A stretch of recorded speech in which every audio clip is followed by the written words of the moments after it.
All right, audio is looking good. That's always the first step, especially from earlier today's stream. Welcome everybody to the playground. I'm Pixie Phoenix. I'm a full-time variety streamer here on Twitch, and tonight you're joining us for Mothership, some sci-fi horror fun. I'm joined tonight by Knox, our storyteller, Zach, and we're waiting on Martha. Crossing Maybe. fingers. We don't know what's going on there just yet. All best wishes with her. Just we don't know what's going on. Um, yeah. You guys out there in Twitch land can let me know how my audio is sounding, if you can hear the guys. Can you hear me? Can you hear me? We can hear you. At least I I can. can hear you. And you guys are yellow lining, so that's good. I'm not even making any noise. That's got to be just laundry. Probably with using your camera mic, it's going to pick that up without having some noise gate on there. It's Blith! I know, it's been so long since we saw each other. I was talking to Blith like an hour ago. Yeah. And it's been over a month since we've done this. We've had, yeah, a few issues come up around with everybody's, I think, like, schedules and illness and house stuff breaking.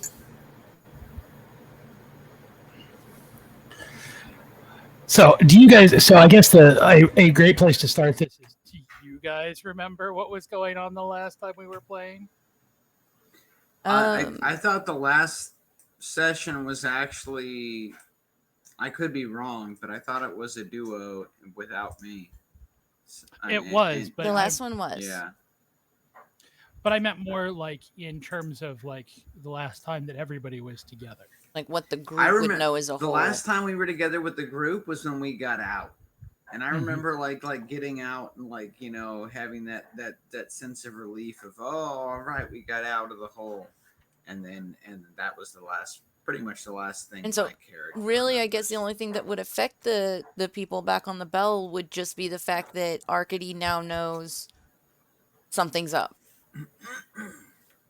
based on the duo session. What do you mean by that? Because with me and Martha's session, there was a radio, and then we tried calling for help, but then somebody else got the radio, and Arcady realized that shit was shady and like hung up on us and was like, I'm not coming. So he at least knows that there's some fucked up shit going on with two of our people, and that they are stuck over there. So I don't know if that's a good way to, you know, approach the other characters to open up the night, or if I guess maybe Arcady might want to keep that to himself. I don't know. I'm going to guess that Arcady would probably have informed your other characters would have basically gotten up the next day and been like, we're missing people, and he probably would have informed them at least something. So it would not be, and we'll say that in actual game terms. But it doesn't seem like he's being shady about it. He's being forthcoming. It seems like he's being forthcoming with. Question. What you got? Did we leave Mommy over there? The two that were left over there are Car and Mommy. Okay. Now that also includes all of the gear on them. Yeah. So, Trigger? In fact, I believe. Are you sticking with Cupcake? I'm not. When we had left our last campaign, I thought I was going to be switching over to. Let me see. What's the name? Kilgannon, the Teamster. Okay. Then I'll go with Trigger tonight.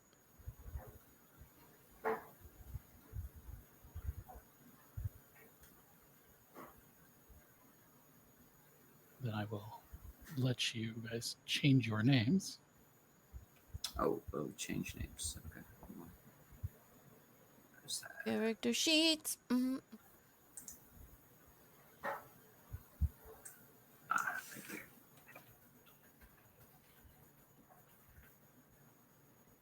Looks like it worked for stream. That looks good. Remember, everybody out there in Twitchland, we love to hear from you guys in the chat, so definitely pop in, say hello, leave me a lurk if you're hanging out there. All right, looks like it updated. Cool. Ooh. So, shall we begin?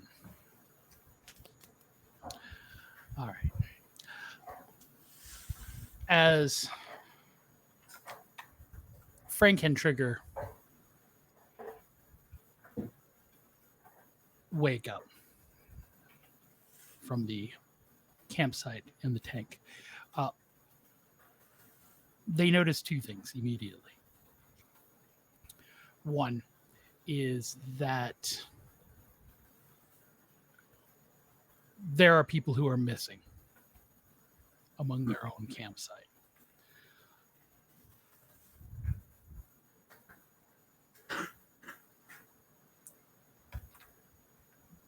Both Mommy and Car are nowhere to be seen.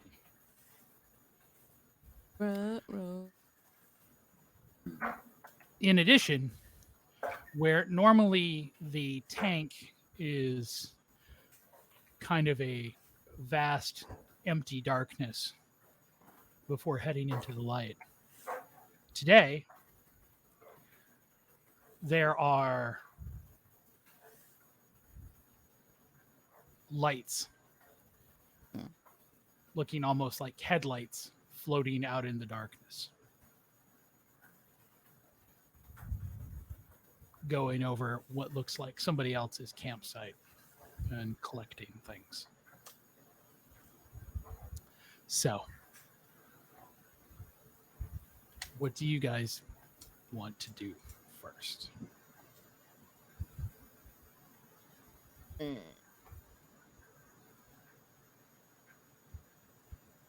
I was gonna say check my gear, but until we meet up with Arcady.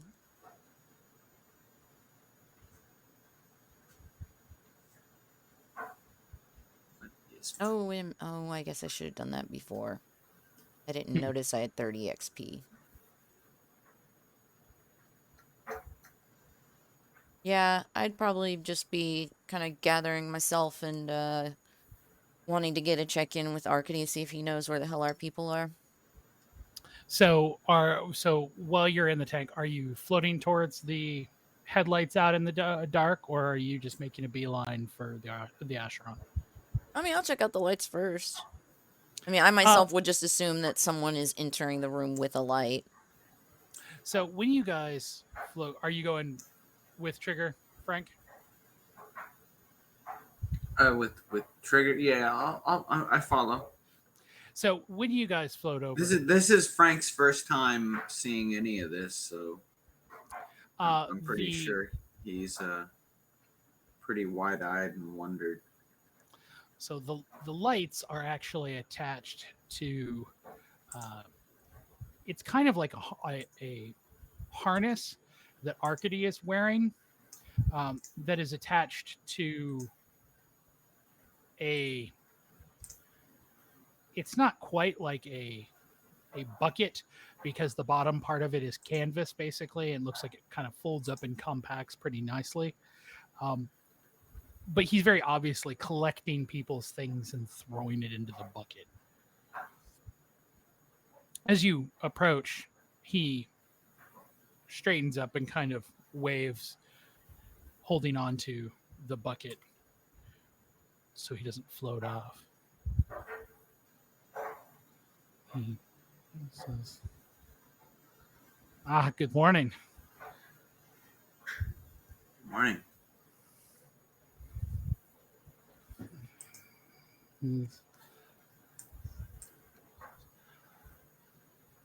Heading back to the deep already, or? Is there anything else that I can do for you? This is my first time going in, I guess. So Do you have any knowledge of the whereabouts of our rest of our team? He kind of looks down. He goes, "Unfortunately, I am not entirely sure. The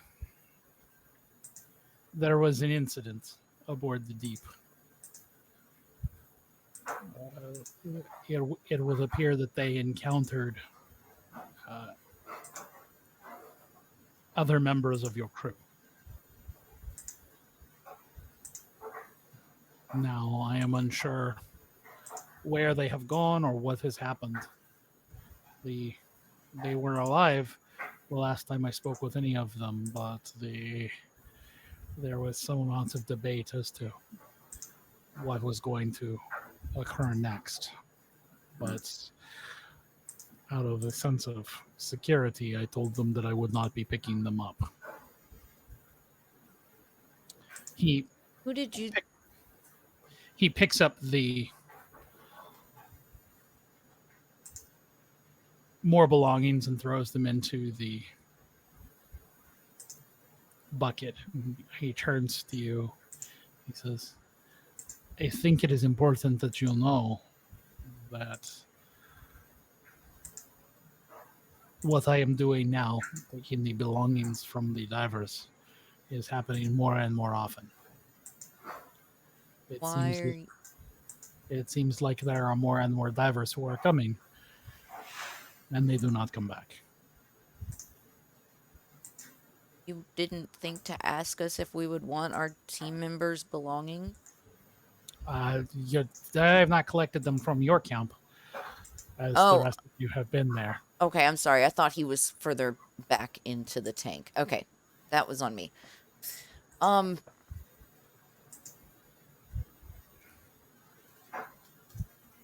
says, Would I have a theory about why, but I will not think that you want to hear it.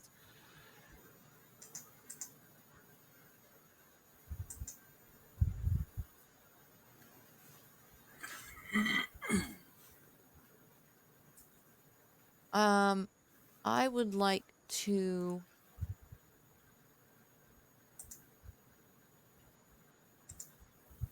Sorry, checking lists here.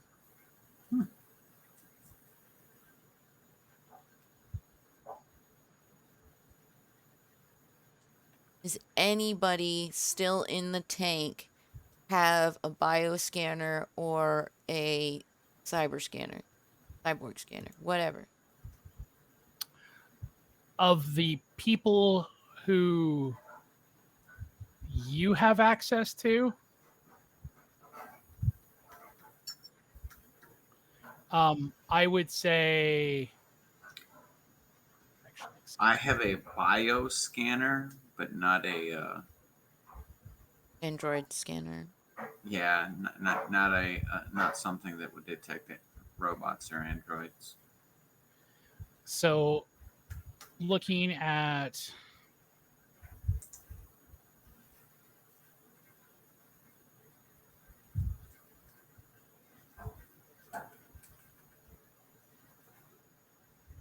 Maddie doesn't appear to have one.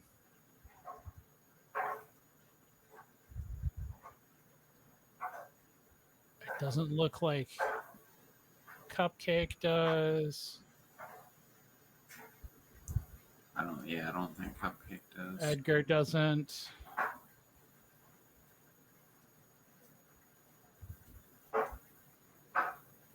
Dr. Song doesn't. Okay, then it's not looking great. Marla, Dr. Marla Cito does. But that is. Was Marla still here on the bell, or was that who went over? No, Marla is still, Dr. Cito is definitely still on the bell. Okay, so treated like an NPC, could I borrow the scanner? So if you go over to her and you how what would you say? Would you just be like, we need to borrow your diagnostic scanner? Like, there's something very fishy going on, and we all need to scan each other. Okay, so what you're saying is that you're not actually taking it with you. You just want to make sure to scan the people. I who wanted to do are- a bioscan and an android scan on all of us sitting here in the tank. So you don't have access to a bioscanner, but you do have access to a cybernetic diagnostic scanner. I thought I had a bioscan. I thought I had a bio. Hold on. Look for yourself. I'm looking. I have a Yeah, you do. bioscanner. Yeah, so I do have a bioscanner on Frank Kilgannon.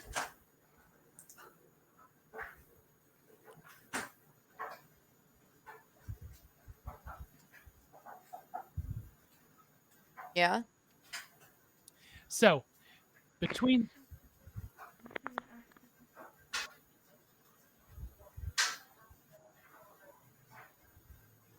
That can be talked about after. Okay. so with that, you guys do have the ability to scan everybody who is there. All of the people who are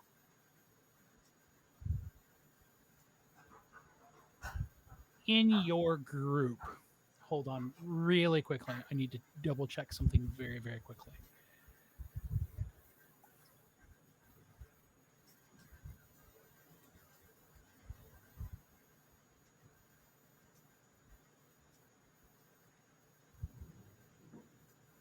Okay. I need you.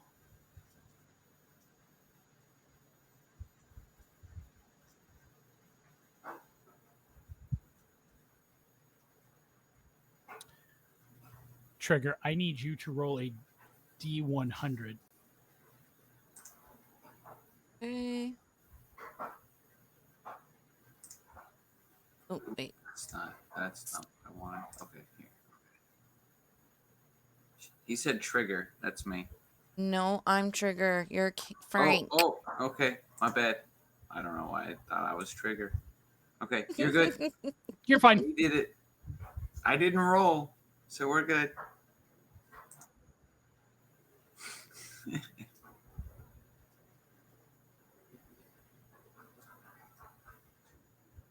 You're fine.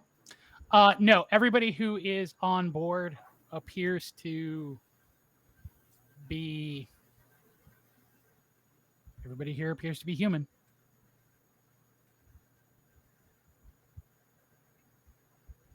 It's the cyber scan.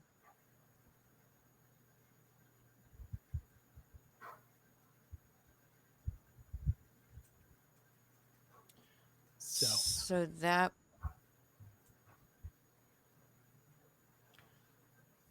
Do you let Arcady watch you while you do this, or are you attempting to conceal this? No, I mean, he's not giving us any reason to distrust him. And, you know, I think it would just make him even more comfortable knowing the status of the people, at least here immediately next to him.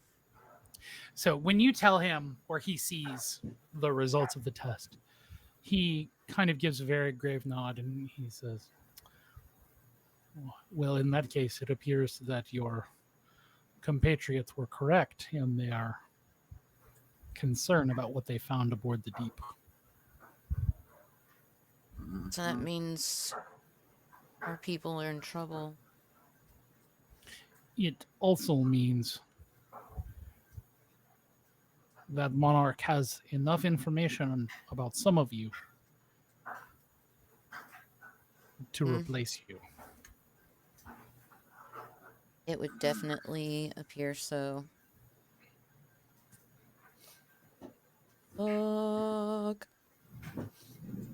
He says, in this case, this is no longer just a matter of universal concern. It is perhaps a matter of very personal concern.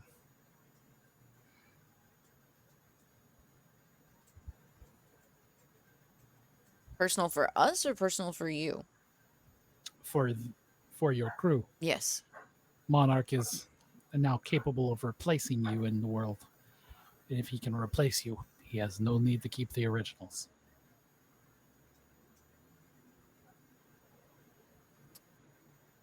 Well, I'm guessing we're going to execute a rescue mission here.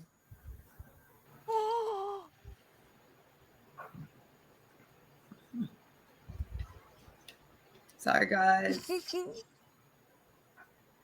I was holding out hope. I was coming. It's been a day. It's been a kind of wacky day. How do I turn on the goddamn Bluetooth? I think it's this. So, who are you tonight? Dr. Cito. Oh, that's good. Oh. Nice spread I out got another team. seat, like, yeah. So, to do a very quick catch up,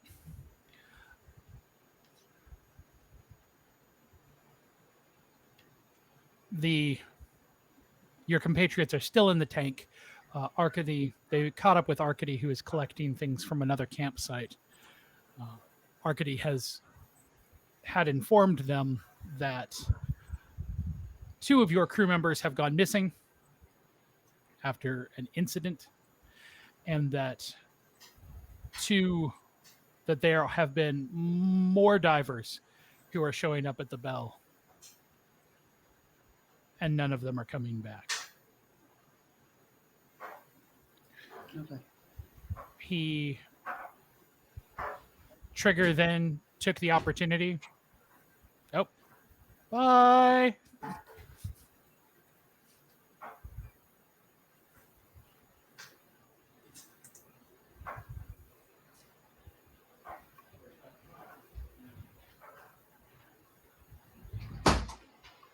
Okay. Ow! Fucker. Are you gonna survive?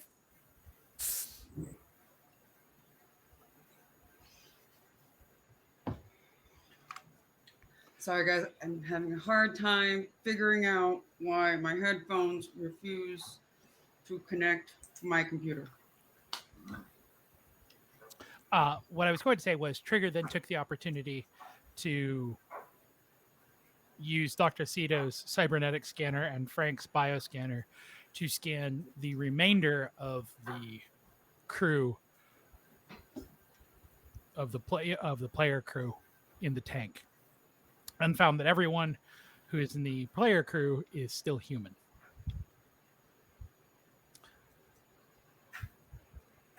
To which Arcady remarked that should make this a much more personal campaign for everyone involved, as Monarch now has enough information to have copied some of the crew members. And if Monarch can copy the crew, it doesn't need the originals.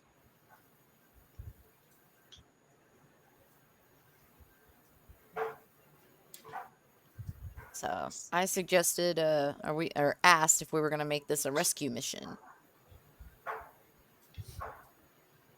Rescuing who exactly? I'm sorry if I'm out of sorts. You might need to give him a quick update as to who is where. Currently, both Mommy Misery and Car are aboard the Deep somewhere. And we ran into Cupcake. Cupcake, Dr. Marla, and it was Cupcake. It was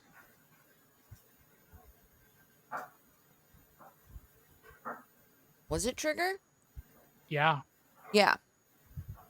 So the 2 of us went over, ran into those 3. And if you remember, those 3 were the ones on the extended mission. Okay. So.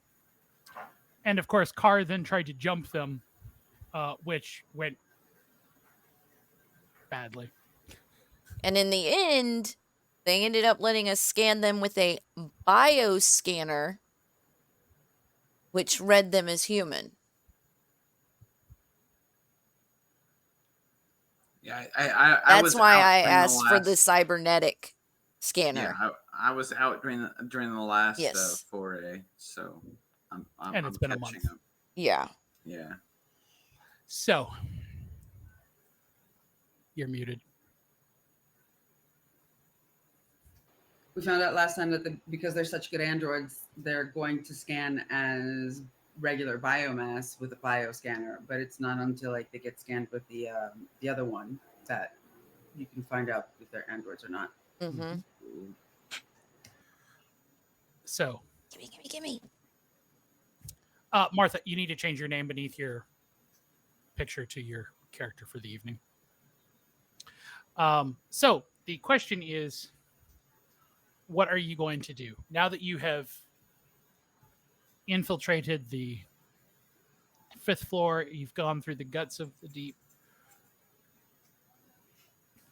You've seen things now, and you have a variety of different options, shall we say. So what are you going to do?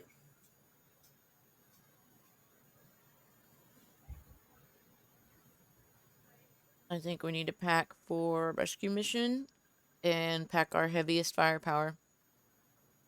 And both types of scanners. So you only got one of each scanner, it appears. Okay. So that is if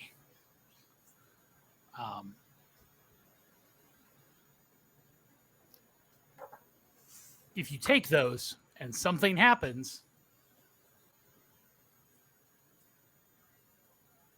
then you're at a risk and you're going to need to try to find it or cobble together another scanner on board the ship. And probably ask Arcady if he has any.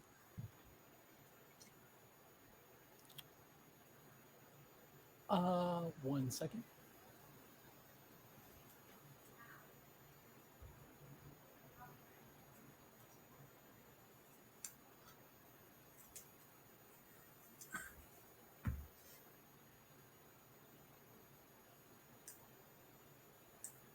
No.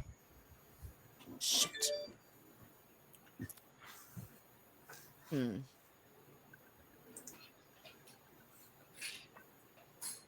Then I would ask Arcady, other than a scan, is there any other way to tell the difference in these things?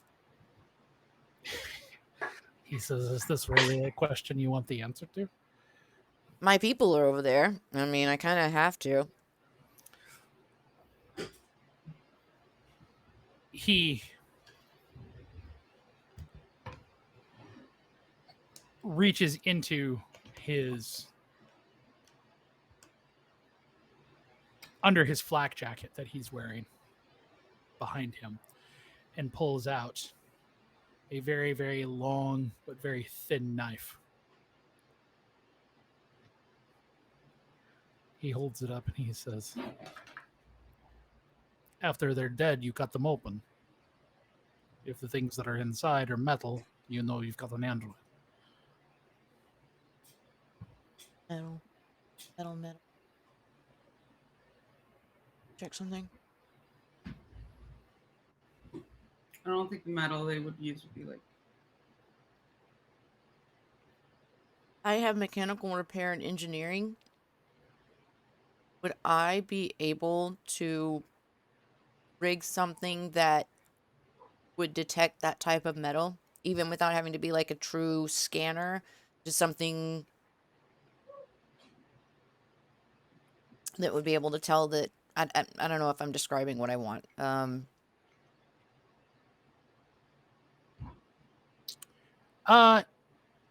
One second. Think like a Geiger counter, but for the specific metal that they would be using. I would say that you could try to roll for it, but you would probably, before you could even attempt to figure it out, you would probably need to get the materials involved, which would be like a Geiger counter, half-life isotopes, things like that, to cobble together. Basically, we know we don't have the money for that.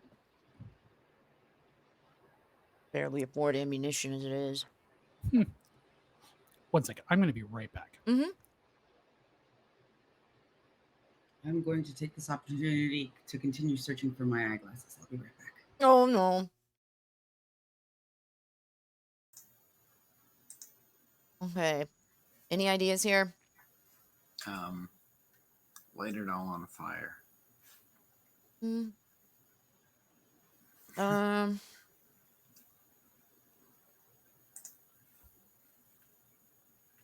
of drawing a blank here.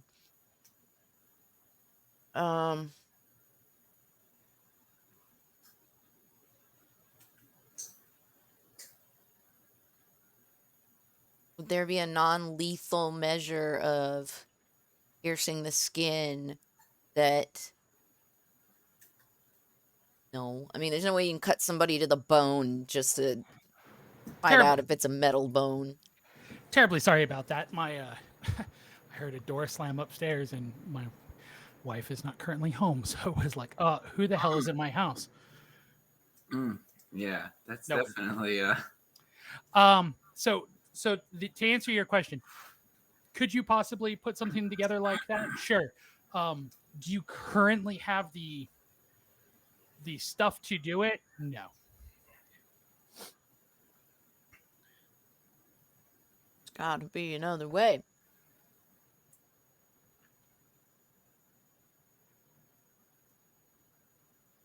I mean,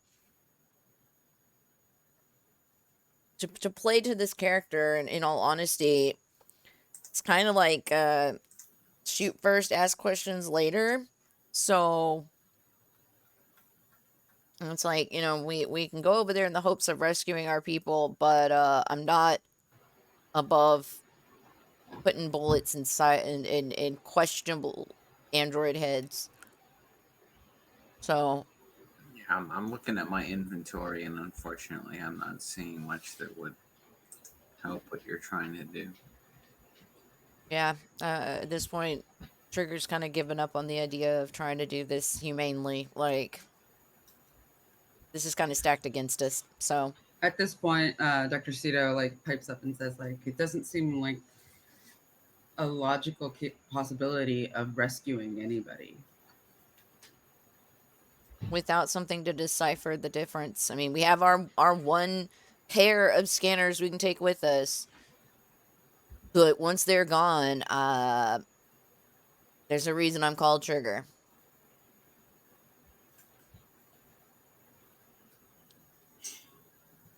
Arcady thinks for a moment. He says, of course, it is entirely possible that your people are still there, that they are aboard the deep somewhere, that they are in hiding, that they have, that your mommy is currently being accompanied to some sort of hidey hole with 3 others. Says, however, so that would infer that I was an android in that situation. If the Cito on board is actually, as you say, our people, that would stand to reason that I am a replicant. not according to the scan that says has been done. But I will say this.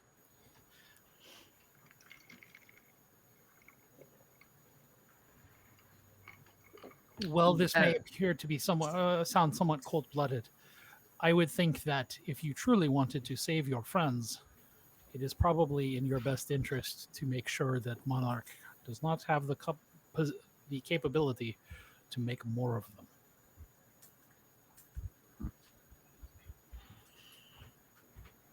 At this point, I'd like to pull out the... Where's my gear?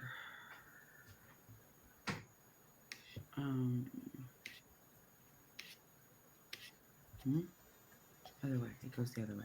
Okay.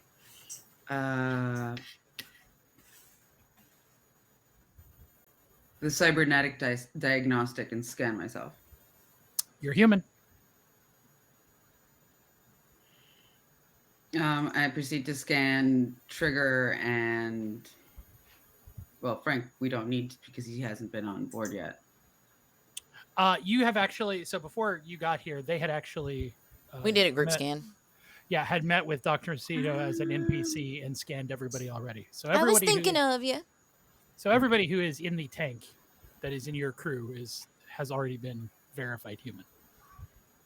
Can I ask how many pieces of the things did we actually find? Let me look at my notes.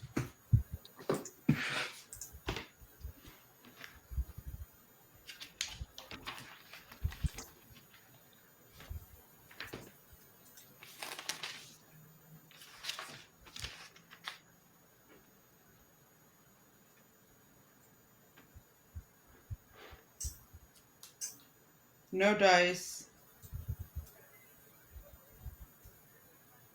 No rubber bands, no springs, no needles. You found the electric shaver, the ink, and the pens. That's about it. Mm-hmm. And we didn't find anything with the spring in it, and Arcady didn't find anything from our list in Lost and Found, or no. Okay. Okay then.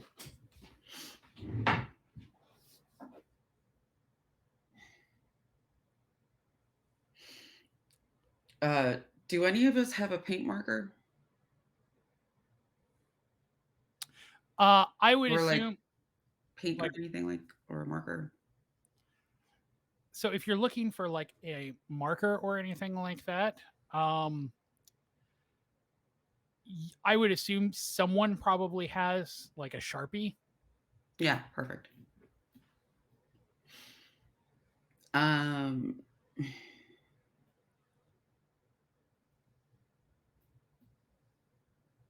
Okay, so I asked for the Sharpie. So it's in your guys' crew inventory, so I would assume somebody has it. So you pass it over. Yeah. Yeah. Okay. And then I walk up to Trigger and I say, give me a number between 1 and 10. 2. Okay. And I lift your right arm up and I write a 2 under your armpit. And I go to Frank and I say, give me a number between 3 and 10. I'm not opposed to this method. I'll just bring up the logistic of sweating. We've been in some hot environments in there. Yeah, but these are vac suits. We're in vac suits. So we can't mark ourselves because we can't be seen through the vac suits, and the only thing we can see while we're in there is the vac suit. 9. This is the number I rolled. Okay, I do a 9 in your right armpit too.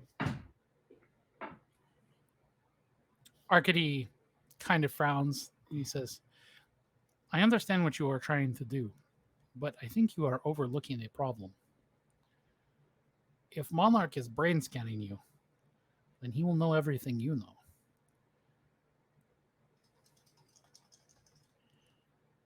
When you say brain scanning, like, is it an active, like, is he currently scanning us while we're off ship, or is it only possible while we're on board? As far as I understand, it is only possible while you are aboard the Deep. I have never encountered something that did not come from the Deep, that was not manufactured there, if that makes any sense. Then identifying marks made here may actually make a difference. So I just kind of had the thought of like tearing up a well, I say rag or something and keeping it in our suit, and that way we actually have a physical object that cannot be like. I say in that case, I turn to Arcady and I say, in that case, as I like draw a 7 under my right arm, I pass him the Sharpie and I say, change them and don't let us see.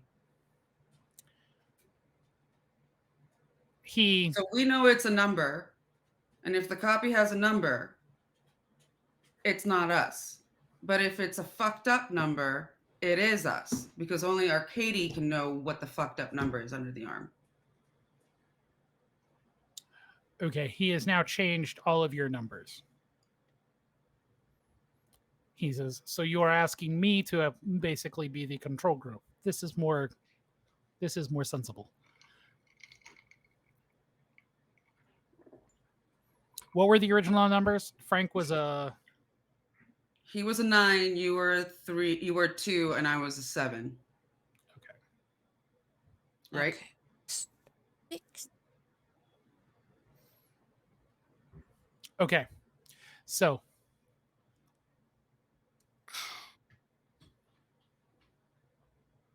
Arcady hands you back your marker. He says, so what is your next thing? Do you wish to spend more time above on the bell and ask questions of some of the people who are here? I'm sure that Noriko will be happy to see you all. Or is it time for us to head back into the deep? I wouldn't mind browsing, gathering as much information from others as possible, while also seeing if there's anything we've missed in the lost and found that can be of hand. And maybe our missing crew members spoke with Stuff. others on the ship. He, in regards to lost and found, Arcady simply says, he says, we have some new guns. He says, but there is not a whole lot of new, how shall we say, equipment. He says, I seem to be retrieving a lot more unused weaponry lately than I prefer to. I am almost about to start taking it apart and seeing if I can't use these screws to start putting plates in somewhere. What about scientific gear or laser cutter? What is that?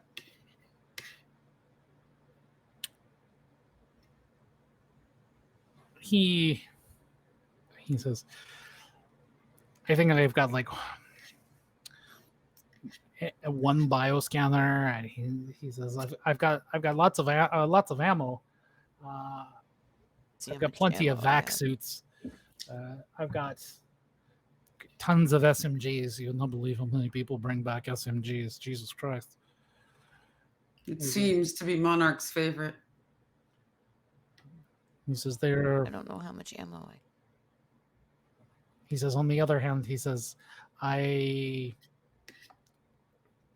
have a very, very small assortment of other weaponry, but there are some things that simply never make it back to the bell. He says, in all of my time here, I've never seen a cybernetic diagnostic scanner. He says, I've never seen an EMP mine, which, frankly, I'm somewhat thankful for that.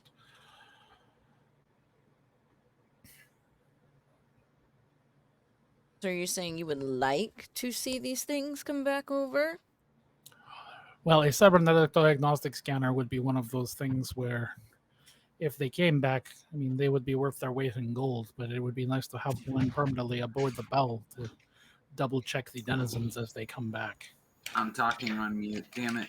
Mm, I thought we I've been talking for a while. I thought we had an EMP scan, an EMP mine. I thought that was one of. No, you used it. used that. You fucked that up. Yeah, you used it and blew that's yourself right. Yeah, that's right. Never mind. You EMP'd your pants.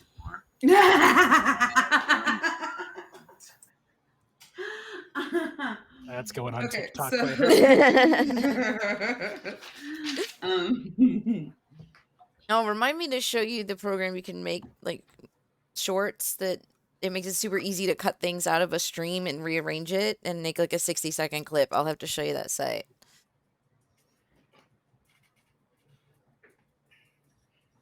Oh wait, so he wants a cybernetics diagnostic? Or a bioscanner, right? No, he is looking for a cybernetic diagnostic scanner, which you guys have one. You have Yeah. one, but It's keeping us alive. yeah, well, it's keeping you knowingly human. And what was the other one EMP that he mine. said before? EMP Okay. mine. He says he's never seen an EMP mine come back aboard the Bell, but that he's also happy about that. So Okay. Was there anything else he was going to mention? Well, does he want one for parts? Or he just doesn't even give a shit about the EMP? given his attitude about it, you're probably pretty sure that he doesn't want an EMP mine because he's more worried about the potential damage that Yeah. it could do to the Okay. Bell. So he's not. Okay. He just. I got it. He wants to keep the bubble from bursting and killing everybody. Pretty much. I can hear. I can hear.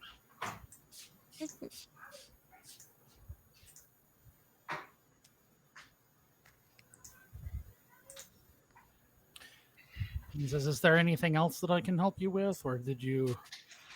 Was there anything else that you wanted that you were hoping to return to the Bell?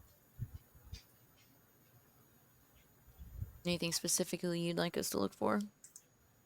Other than our already.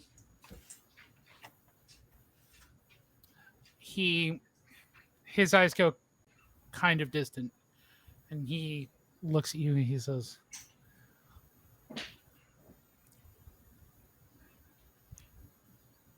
"There is someone I think aboard the Bell who might be able to help you."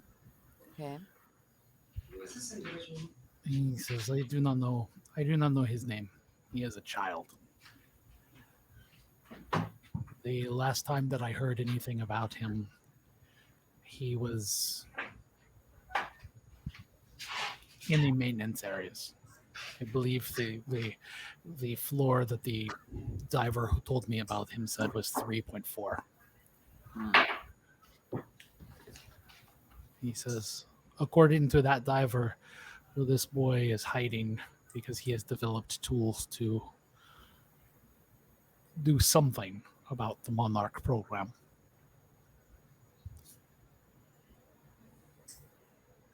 Okie dokie.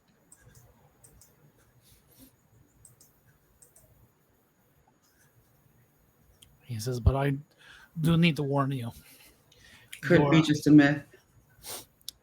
No, your last sojourn to the Bell, or to the Deep, excuse me,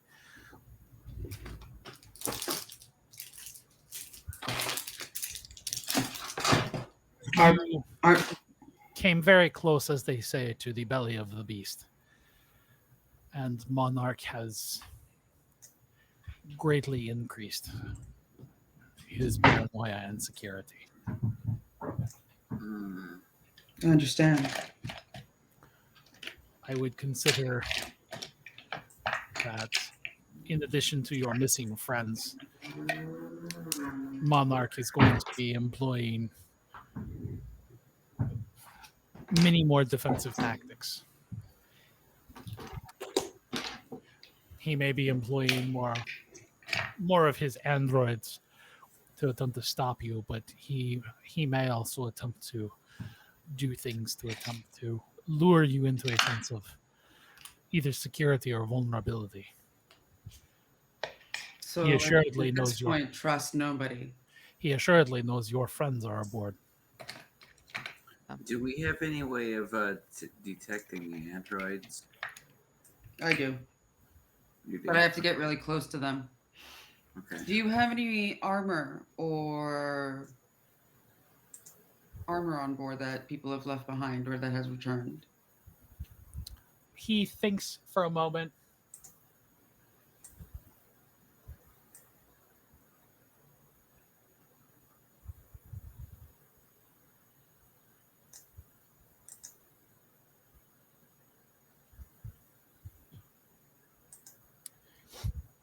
He says, I believe that I have a set of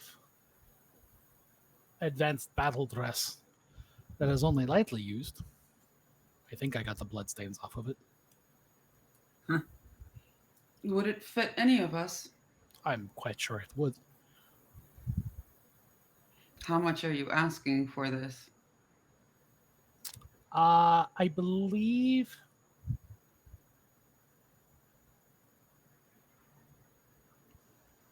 I believe it is 15,000. Mm-hmm. Mm-hmm.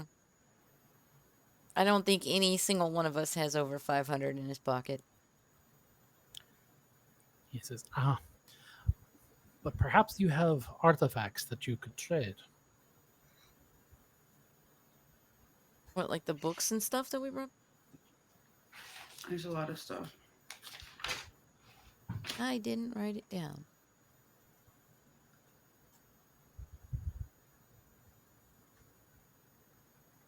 I know one of the things that we have, but I don't know. Isn't there like a board game or something?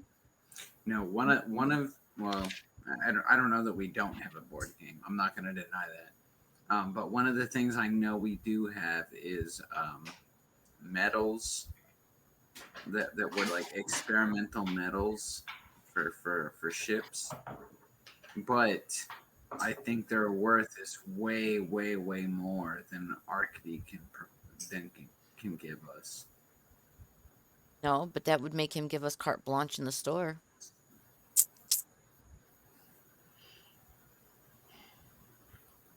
We It's didn't worth agree to that deliver much. these items to anybody, did we?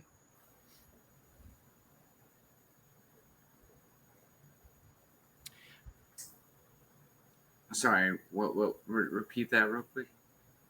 We didn't agree to give these items to anybody, did we?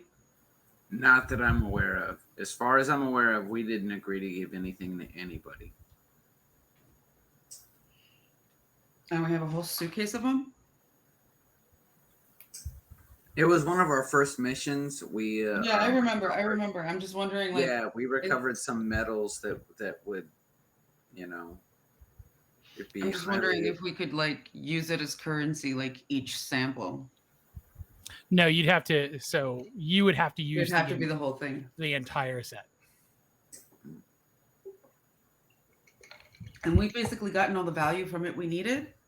No, Or no, were no. we thinking of bartering it with the I was saying the um, value of it is, as far as I know, and Knox can correct me, is way more than Arcady is going to be able to provide. So the actual true value of those metals is way more than we can get here. So Right. what? Get in touch with the. So that's what I'm asking. Were we planning on using it to buy our way through the blockade? Yeah. Okay. Arcady says you will likely need to use those to get through the to get the money together to get through the blockade. He says, however, he says, in the interim, let me present to you another possibility. He says, many of those artifacts are things that, yes, they have intense value. They are extraordinarily, could make you a multi-millionaire. He says they are also things that are perhaps very dangerous.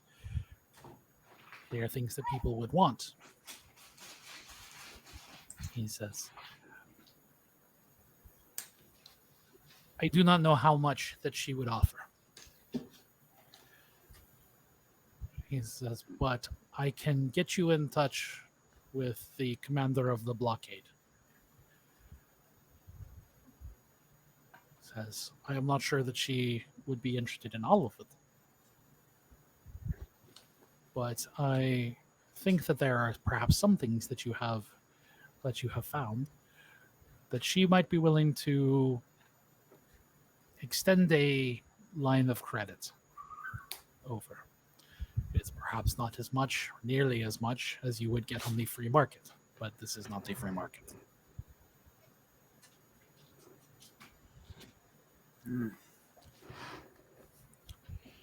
He says, All right. If anybody's going to chat with them, I kind of vote Dr. Sito for that. I'm sure she's got a bit more of a diplomatic tongue than I do.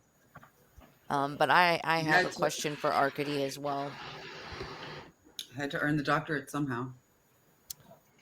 What is your question, my friend? How many of the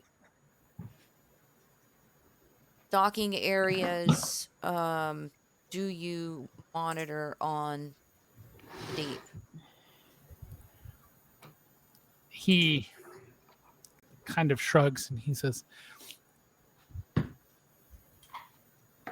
I have a bit of a rule, and it is a rule that I believe has served me quite well. He says, I do not take people to docks they have not been to before. He says, my rationale for that is the deep is, it is not a perfect analogy, but it is like a city, yes? There are halls, there are rooms, there are places that are identifiable, there are landmarks. He says, but if I drop you off in a city, you do not, in a part of the city you do not know, he says, you will have no way to know where you are going. Wise. I only asked because I know when I was over there, there was a section of escape pods. I wasn't sure if you were aware of this or... He says, you mean on the first floor, correct? Yes. He says, yes, those escape pods, I do not believe anyone has ever used them. I have heard of them. I don't think anybody's ever been able to successfully get to them. As far as my last experience, right? Like, was it Carr that killed, or was it Cito? Carr is the one who is trapped over there. Car and Mommy. Oh no, Carr's dead. No, you survived your last roll. You were wounded, definitely. You were on the verge of death. You are, yeah. That's what I made thought it I so lost hard my to come last back roll. to. No, that's what made it so hard to leave when we did, is because you were like bleeding out, and I'm like, oh my god, I gotta save you, and then we're like, and we're done. Well, no, you can even see the roll if you look on the scroll side. up. That last yeah, roll. 54. No, 29. Target was 30. Target was 29. You beat it by 1. I don't know if that's a blessing or a curse at this point. That's why I was wondering about the because I think it was was it Trigger that killed the first clone? The Trigger? That's what I was asking. Was it Dr. Marla and Trigger, or was it? You mean the very the first time run? You guys killed somebody in there? Yeah. When we killed Cupcake. Zach's player. Yeah, Cupcake. Thank you. The Cupcake clone. I'm just wondering if that was this character. That was actually Mommy and Carr. His mommy. Okay, then So the two that are like stuck over there are the only ones who've managed to like actually do anything. But Mommy had been back since that experience. So I would assume that in our group, our debriefings, whenever someone comes back, that I would know of the situation.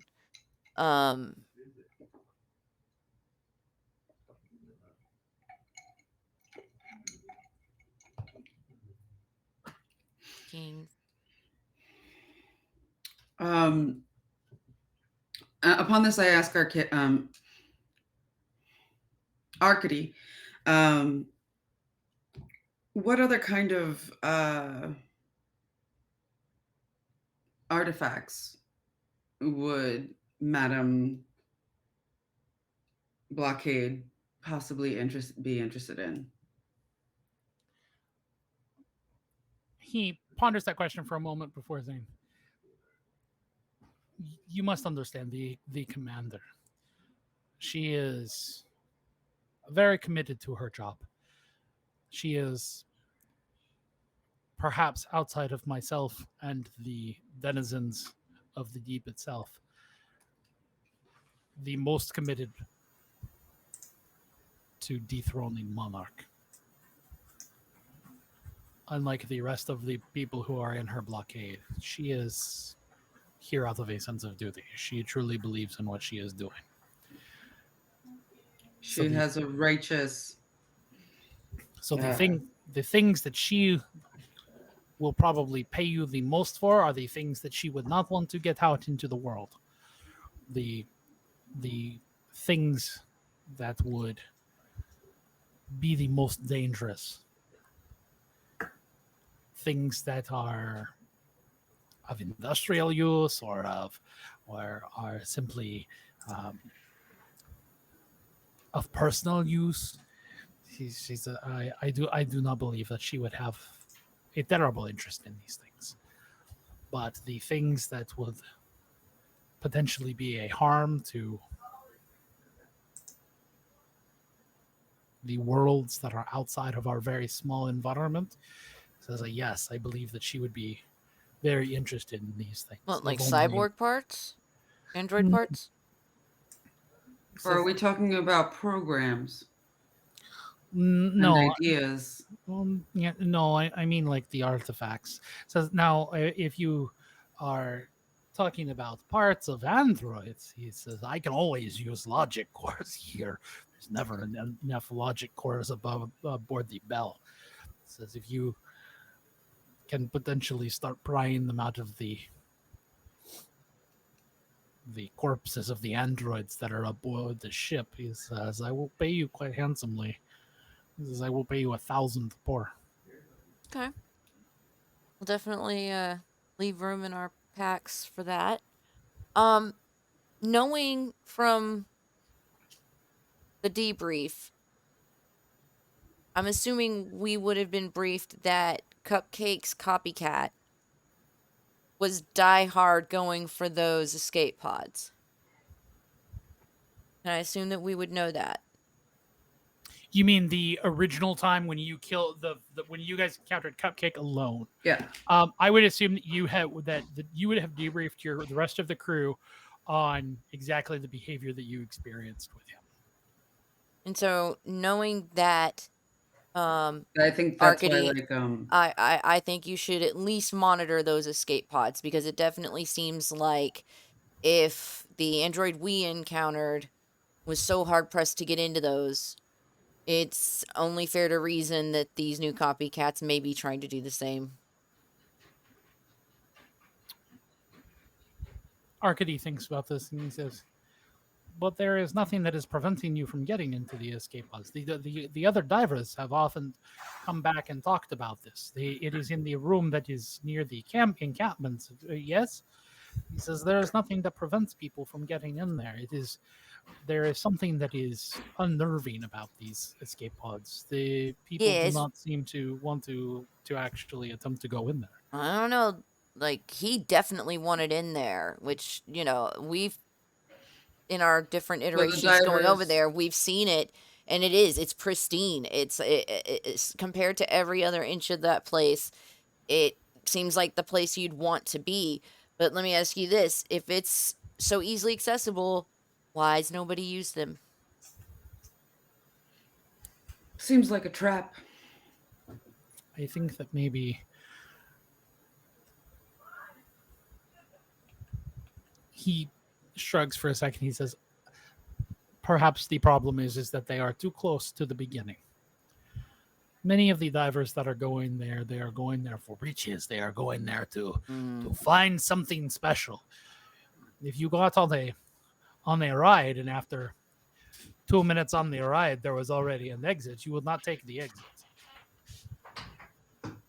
He says, yeah, definitely. He says perhaps the problem is not that it is a trap. Perhaps the problem is that it is too obvious. It is a door too close to the entrance. Something too good to be true, so everybody discounts it. Or perhaps the problem, it is not even that it is necessarily too good to be true. It is just, as I said, people who want to go aboard the deep, for the most part, present company excluded, want to go to the deep. They feel like they can make their riches there. Yeah, if the escape pods are the first thing they come across, of course that's not where they end up. They go deeper. Hmm. And as they go deeper, they find that perhaps they had wishes that they went back to those escape pods. So extending that logic, anybody that's that hard up to get into those pods. I would assume one of two things. Anyone who is that desperate to take those escape pods has either managed to go into the deep and come out and does not have a ready way to get off of the ship,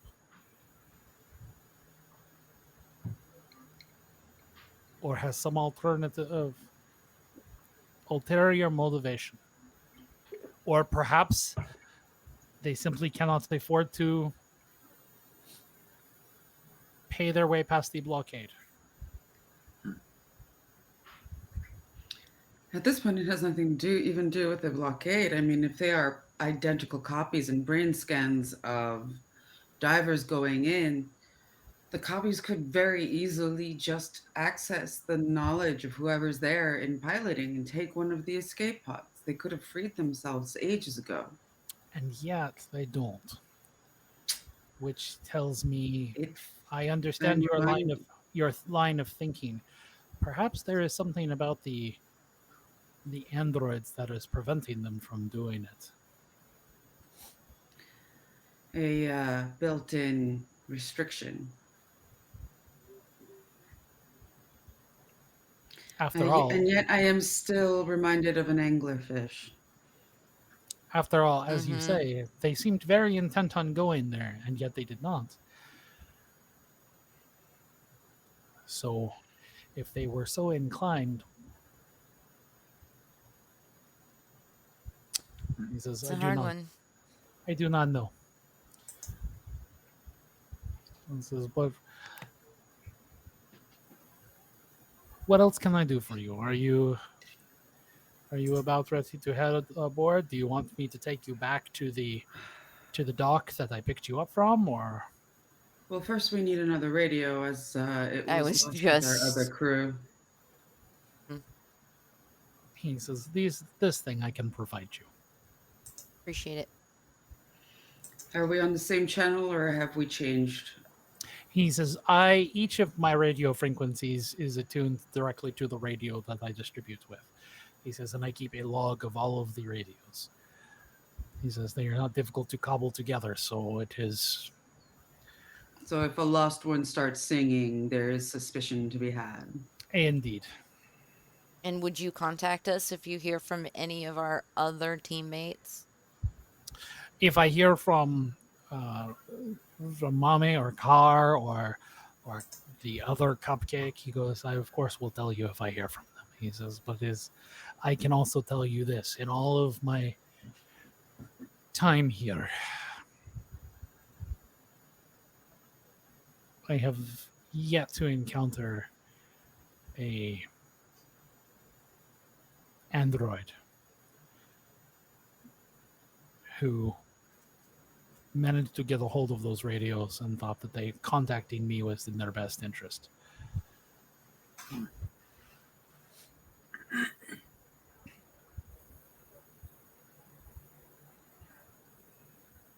Seems like they have other plans. He says, The, he says, I know this is very difficult for you and I to understand. He says, but I have heard talk of some of the denizens of the deep who have adapted to their environment. They are happy in their little world.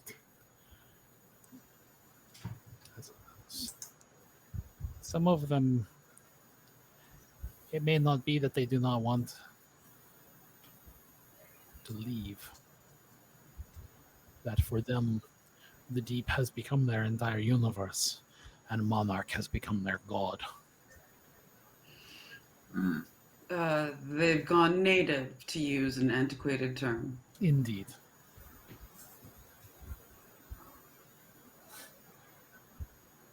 Hmm.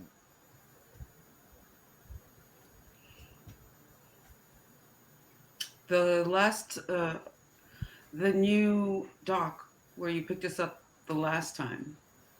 On the fifth And floor. Yes. yes, I turned to trigger, and oh, it's on the 5th floor. Mm-hmm. So it's literally the place we need to go is in between both entrances. We know. Okay. That's right. No, they were found in the like camp out area. That's No, not far the from. No. Oh, The child. oh, We're talking about the those. child Okay. that might have technology to fight Monarch. Is camped out in 3.4 theoretically. Like that's Okay, yeah. the I was thinking we the were team. going in after our people first. But if we are trying to accomplish both, theoretically going in the front door to check on our people. I get where you're coming from, like start at the far end as well, but just didn't know what the preference of the group was. Arcady. I'm having a hard time believing logically that our group is still our group. Anybody there is still our people. I thought we verified that everyone here now is definitely like Here But now, that still leaves two in the Car wind. and Mommy right. might Yeah, be yes. completely like cannibalized, and now there's only copies. We don't know, and if we just find them and try and rescue them, we might be walking into a booby trap. Like, here's your peoples, come get it. Now you can't help fucking Minotaur anymore. Arcady. Perhaps the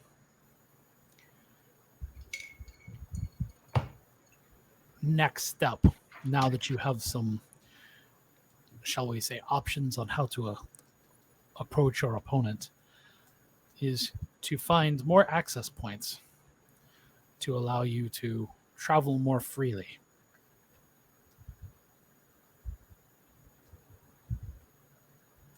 Can you repeat that? I'm so sorry.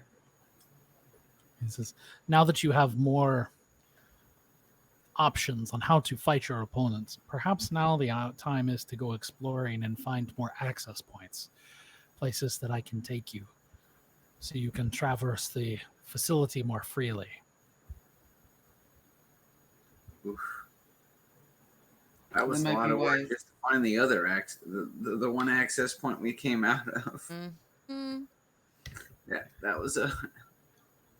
I mean, yeah, we can definitely do that. That's just not going to be an easy thing to do.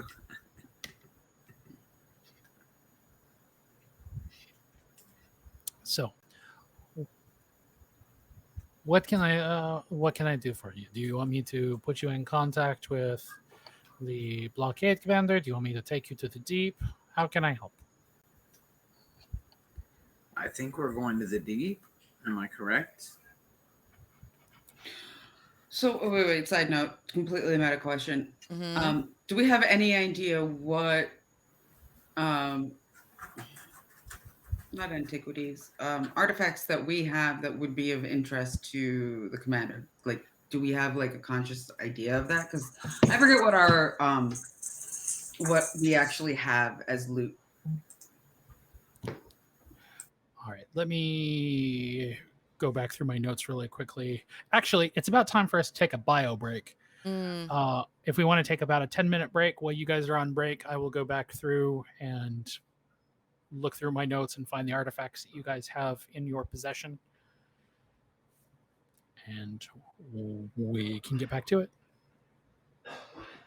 Okay. Cool. All right, everybody in Twitch land. We've been chatting with you and checking in on you guys. So stick with us and we'll be back in just a minute.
screen. Okay. Audio, but what the hell is going on? 1 second. Not sure. Yeah, sorry for the delay, guys. I had to take out the pups, and if he pooped in the neighbor's yard, so I had to clean it. Oh up and no. leave it. There we go. Okay, for some reason it was not wanting to click over to the next scene, and I got stuck on our vampire screen. But we're good. Yay! That's what coasters are for. That's exactly what coasters are for. Thanks Totally for sticking looked up with at the- us, everybody. If you're just joining us, I'm Pixie Phoenix. I'm a full-time variety streamer here on Twitch. Tonight you're joining us for Mothership role-playing game. Joined by Nox, Zach, and Martha. And we're gonna jump back into it. So, while we were on break, I took a quick inventory of all of your stuff.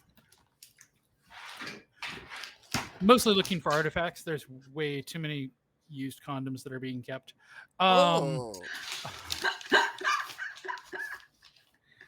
I.e. garbage. We're holding on to garbage. One person's garbage is another person's late night snack. Anyways,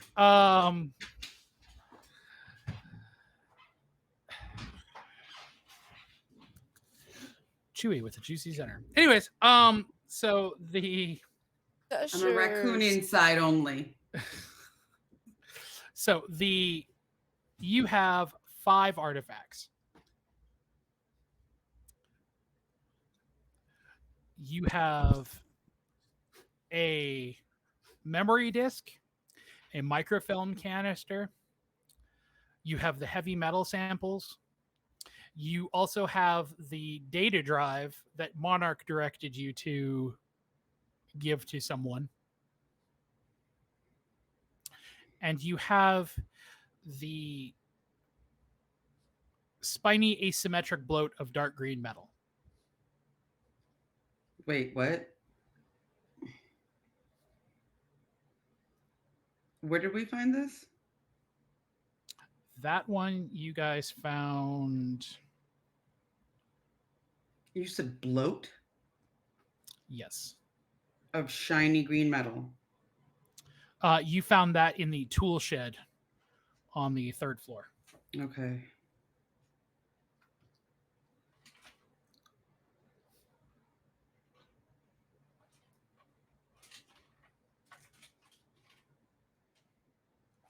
And the microfilm, it was just the cassette, or was it like the whole thing, like an actual thing to like put in? No, it's just the film itself. Okay, so it's the It's microfilm. in a canister. Okay, so it's a microfilm, and then it was a memory drive from an Android. And then there's the data drive that you guys found in the furnace that Monarch had directed you to, that needed to be delivered to a diver. Mhm.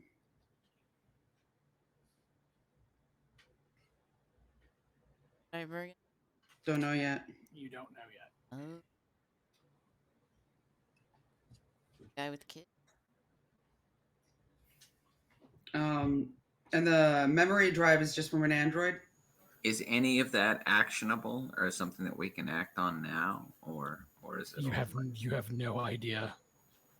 Okay. Like you don't like. Well, the, we know that Arcady said that the heavy metals would be probably better used going to the To blockade. buy our way. So we know the intention on that. Yeah. So but the answer to my question, the memory drive, is it from the one that we have? Is it from an Android, or is it from No, one it's of like the computers? No, it's like a computer. It's like a black box. Ooh, okay. And where did we grab that one? From the furnace. That was the one that Monarch directed you to give to someone else.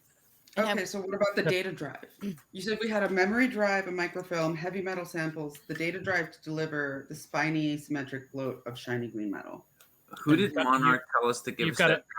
Okay, hold on. You've got a memory disk. Disc. Okay, disc. You've got a microfilm canister. Mm-hmm. You've got a data drive. You've got the heavy metal the suitcase with heavy metal samples, and then you have the spiny asymmetric bloat of dark green metal. Right. Okay. So the memory disk is from where? The memory disk was found in the torn open body when you guys were traversing through the sewers on floor 2. And that Which the body memory was it? An disk. android body? No, you remember you guys were in the sewers and there was a body that you reached up inside, you felt something, and you pulled it out of the body. Okay. This was literally 2 months ago, so I don't expect you to. Well, and it's been a crazy 2 months. I Let's was like gonna say 90 the session date. The session date is literally 6/23/22. So Is this the same data disk that Monarch was wanting us to give to someone, or is that no, something else? that's These are different. two different things. So That's one different. is the data drive. The data drive, like the black box, needs to be delivered, but the memory disk is the one that we found in somebody's body. So that probably could help or something. So have we had a chance to present these things to Arcady, all of and get his opinion on them? I mean, yeah, that's why he told us that we would probably have something to talk to the commander about, and she could probably front us credit. So so here's the question: are you showing these things to Arcady as your inventory in them? That's what I'm getting No, at. Had we done I that don't think we before? should, No. and I don't think we should. Not entirely.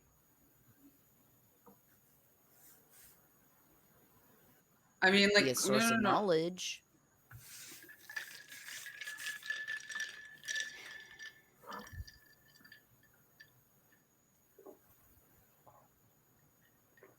I mean, he's already been forthcoming about the medals. He could have completely said, yeah, give those to me. I'll give you 300 fucking credits. I'm just saying, he seems so far to be trustworthy in talking about the medals. Could it really hurt to show him these other things and get... I would say not to mention the data drive. All right. Yeah, I would say some of the other things we would go ahead and... So so you've already showed him the heavy metal samples, correct? Okay, so then if you're excluding the data drive that Monarch directed you to, so the other 3 things would be the memory disk, the microfilm canister, and the spiny asymmetric blow of dark green metals. Are those the things that you're showing him? Agreed. And then a side question when there's an opportunity. Okay, he looking at for the first 2 things, the memory disk and the microfilm canister. He kind of, I mean, he like looks at them, rolls them around, and hands them back to you, and he kind of shrugs, and he's like, without actually seeing what is on there, he says it could be. He says it could be the simulations of every single, known attempt to create war across all of the confederated planets. He says it could be AI generated pornography. He says, but do you is have there a means any technology? Yeah, do you have any technology to read these old formats, the microfilm and the memory disk? he says aboard the bell. No, he says no, we don't. Do you know of maybe anybody in the vicinity who might have this capability? He says if anybody would have these kind of things, it would be in the people in the blockade.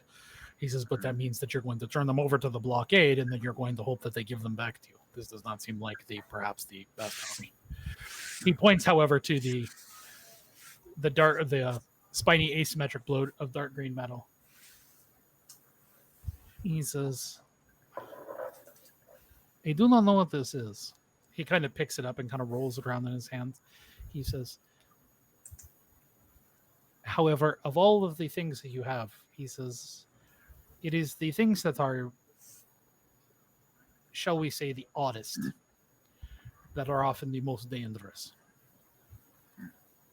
He says, if you are interested in attempting to do anything with this, he says, I would either find out what it is first and then figure out who you're going to sell it to. He says, or I would contact the blockade and tell them you have something that you wish to sell to dispose of and see if they will tell you what it is and how much they are willing to give you for it. It seems like we have now we more have than 2 one reasons to at least interest. radio over. Yeah, I think- I'm saying it seems like So we have this- more than one reason to contact the blockade at this point. We have more than one item of interest. Agreed. I think you guys are right. We should reach out and see if we can meet with this commander.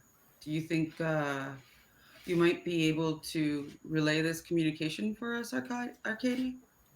Arcady says, he says, we could simply call them. That's what I was asking. He says, meet me in my bunk. He says, I'm going to go drop this off in the lost and found. One moment. I think we'd like to take a quick trip back to ours. Because He- we don't have all of this with us, do we? I mean, you're in the tank. We're so still I'm in the assuming- tank. We never left. So We never went back to our ship. to the original ship. No, you guys Oh. haven't been back to your original We ship in a haven't been while. back there in a while. We woke up and Arcady Oh. was coming into the tank, and so we just started a conversation. That's all that's happened. Okay, so we've been just like staying in the tank in between dives. Mhm. Yes. Okay. It's kind Thank of you. the, That was where my confusion was. Oh, okay. Yeah, the assumption is that every time somebody comes back and into the tank that we all debrief each other on what happened so that there's a generalized knowledge unless something specific is being held back. And then it's like a new day starts and we go from there.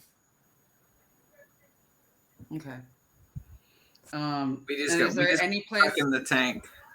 Is there we any just got place for stuck us to stash things? I mean, you guys have like- your own campsite in the tank. Yeah, but like, do we have anything like a lockbox or a security way thing to like keep stuff safe while we're Mm. going? Yeah, so No, we've been but- putting things in bags and then hitching the bags Carrying to a them wall around. or something. Like they Well, but I would say no, but I would also be under the assumption that the rest of your crew is at the campsite. So it's not exactly like you've been leaving it unguarded. Okay. So, and then I'll turn to Arcady. It's like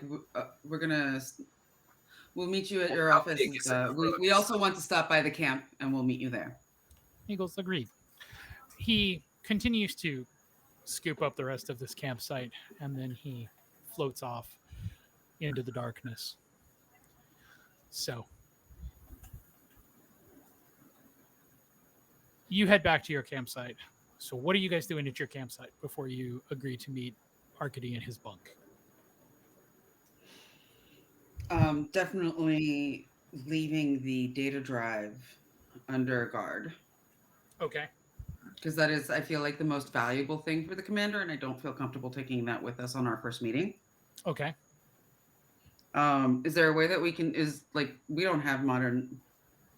In this world, do we have phones with cameras on them? Oh, but we have our HUDs. Yeah, no, you have like your heads up displays. Like you've got like those have like what okay, so I guess the better question is here. What are you attempting to do? And I'll tell you if you can do it.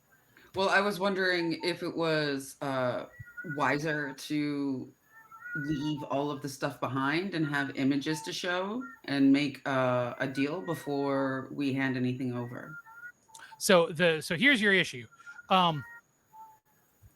Pictures of the memory disk and the microfilm canister are probably worthless because it's literally just like it'd be like, here's a picture of a USB. Yeah, no. Like, no. I was talking more like about the spiny asymmetrical bloat of shiny green metal. And which is and this is kind of on the opposite end of that, which is there's no picture that's going to be able to properly convey what it is. All right, so I guess we're gonna just leave everything behind except for the bloat of metal. So do you guys head to Arcady's bunk? Do you guys agree with this? Okay, yeah. So when you head to Arcady's bunk, he has pulled out a it's kind of like it looks like a it unrolls, it looks like a slightly thicker poster that he puts up that has like little diodes on the side, and when he taps into his computer bank, it lights up and it is an actual screen. I guess Samsung made it into the future. On the other end is a very severe looking woman. She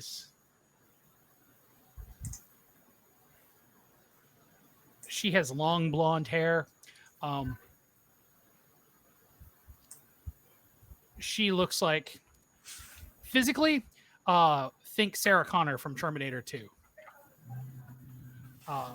And about that severe of face. Like, she does not look like she takes bullshit from anybody. Her very long hair, is it up or down? It is in a ponytail. He aged pretty severely too. At least she's allowed herself to age. I don't know. I haven't seen it. Arcady turns to you and says, "Gentle friends, I would like to introduce you to Commander Rachel Kilroy. She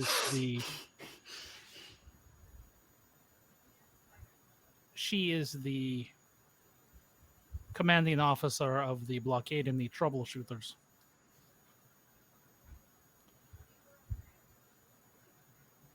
She gives a very curt, short nod. And she says,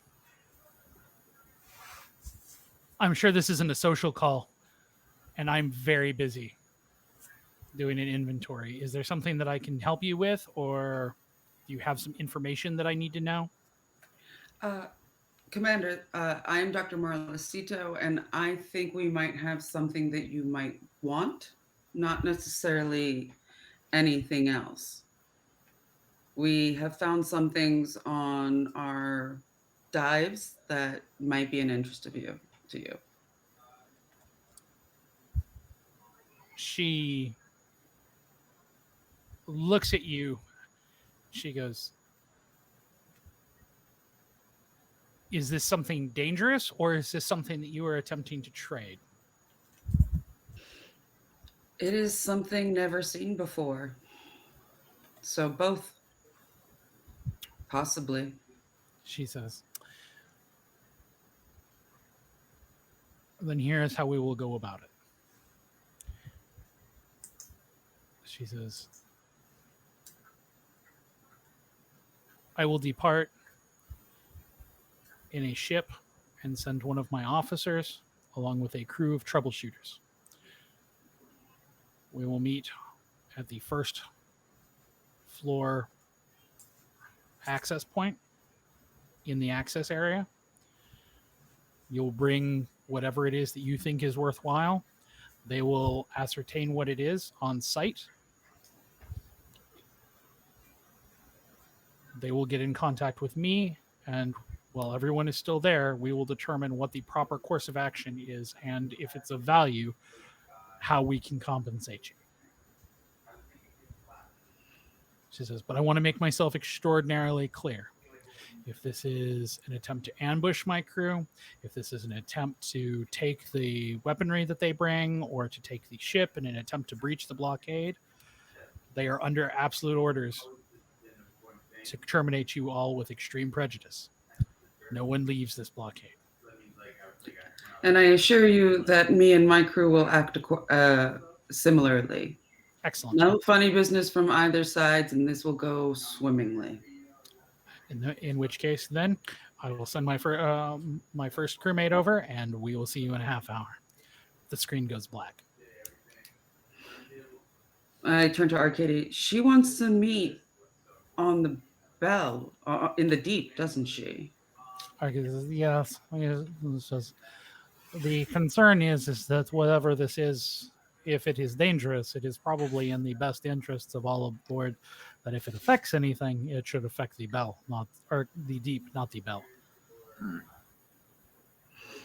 Mm. You think Understood. we should bring the black box just in case? Like, keep it secret, but well, then I don't think it should come back. Okay, but in the same Sorry. breath, Yes, please. which like, what is our next course of action when it comes to black box? Arcady knows nothing, and the people that could know something, this, we don't know the next time we're going to be able to see these people. I'm not saying hand it over. I'm saying have it in case they seem trusting in our other transactions, then we'd have it with us to present it to them. I still Right. don't feel I still don't feel comfortable having on it at all. It's like the trump card. Like a couple of these things are trump cards, and I would like to hold them in our back pocket until absolutely necessary. Question: are you having this discussion in front of Arcady, or is this considered kind of This is meta. Meta. Okay. Yeah. I mean, okay. So Arcady says, so to the bell then. Or To the bell deep. indeed. To the deep indeed. So heading out to the Acheron, and then from the Acheron to the shuttle down the umbilical. This feels a little bit as if you are leaving, if not a point of safety, at least a point of familiarity. Perhaps it isn't home, but it is something familiar. The people aboard it are known entities. There, as of yet, have not been any surprises. Unlike in the deep. Which has been full of surprises.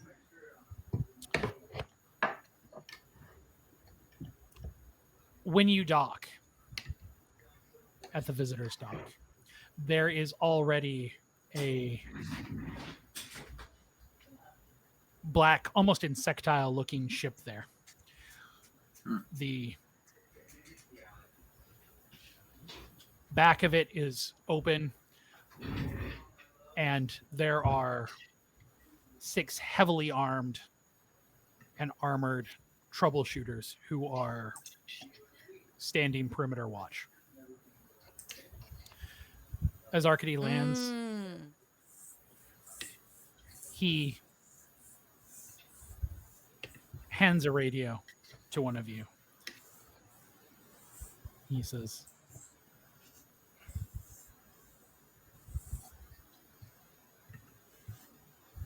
"It is the same drill as always." And he says, "When you call and you confirm it is the 3 of you," he says, "I will come and retrieve you from this dock or another if you can find one." He says, "But as always, it takes me some time to get there. So if you are in the need of an immediate escape, you need to count on that." Always. He nods at the troubleshooters. He says, "The commander is a stern but good woman. Just do not fuck about." No plans to. He says, "In which case, I leave you here in the deep. Happy hunting, my friends." Hopefully, we'll see you soon. As you exit, he gives you a brief wave and takes off. The guards do not draw on you, but they all very obviously stiffen up as you walk up. A very thin, narrow man, not wearing armor, wearing kind of an officer's uniform, comes down the ramp. He says, "Commander says you have something that we need to take a look at." I believe we do. And I produce the, whoever it is, I guess, like we produce the thing. He takes it from you, and he says, "If you could wait here." And he walks back up the hangar.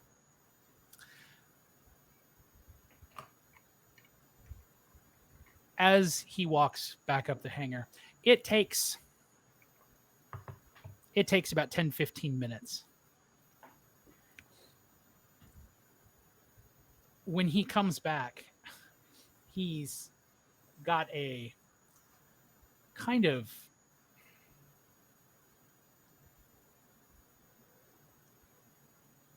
awkward smile on his face. He says,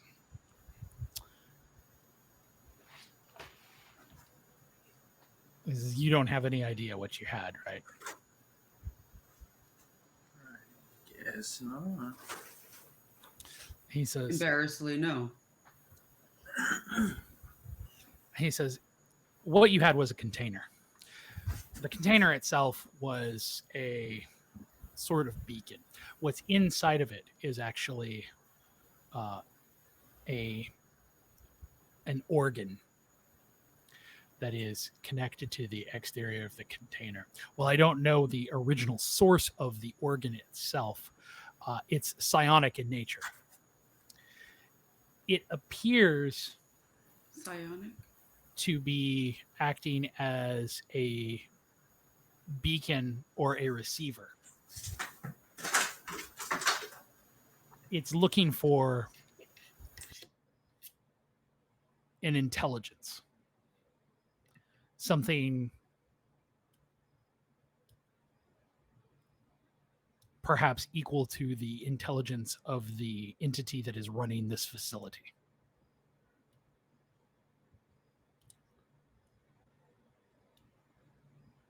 The exterior of the container acts as a sort of compass. If it detects something that is in that intelligence range, then it actually points towards it.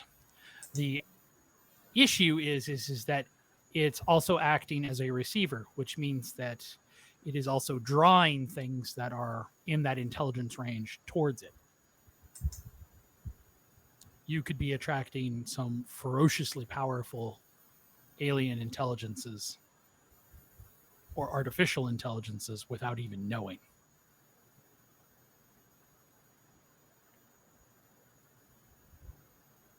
And he says, I cannot give this back to you. Well, then let's begin talking about compensation. He says, well, I've already spoken with the commander about your compensation. She is authorizing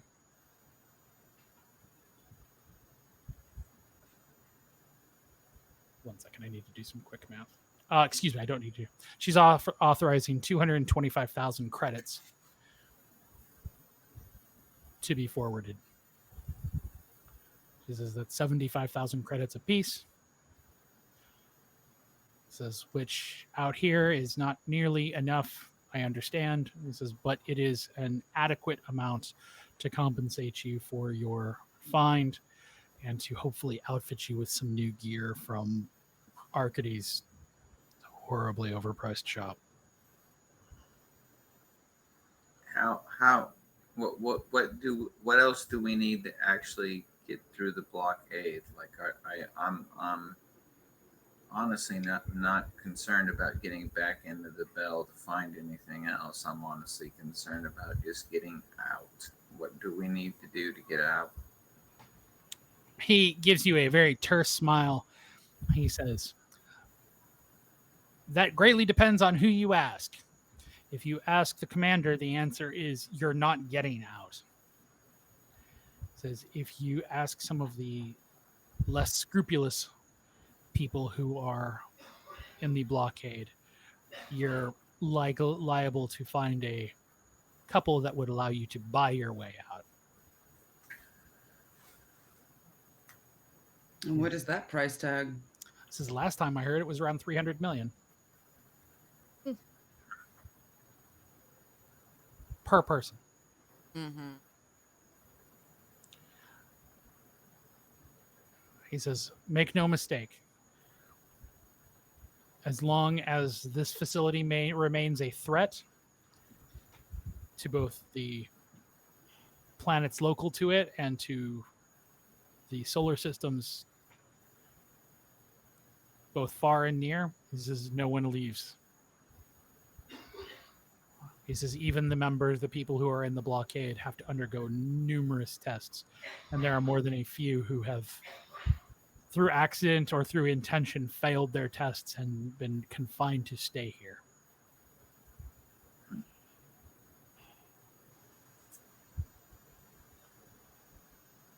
And the clear and present danger on all fronts is still Monarch, I take it. He kind of shrugs. He says, I don't understand exactly why this is such a deal. He says, if this is such a huge threat, I don't understand why the local confederations of planets don't just authorize it to blow it to fucking pieces. So on the flip side of that, they won't let us do it. They won't let anybody leave. The commander thinks that the only way to make this problem disappear is to neutralize the entity running the ship without destroying the facility, which leads me to believe that this is a political problem, not an actual problem.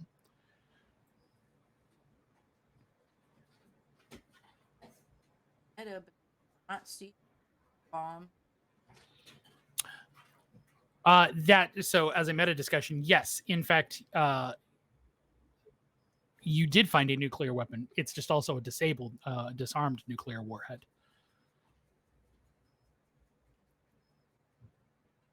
The ghost in the machine that was there was asking for you to find its book to attempt to do something with regards to that.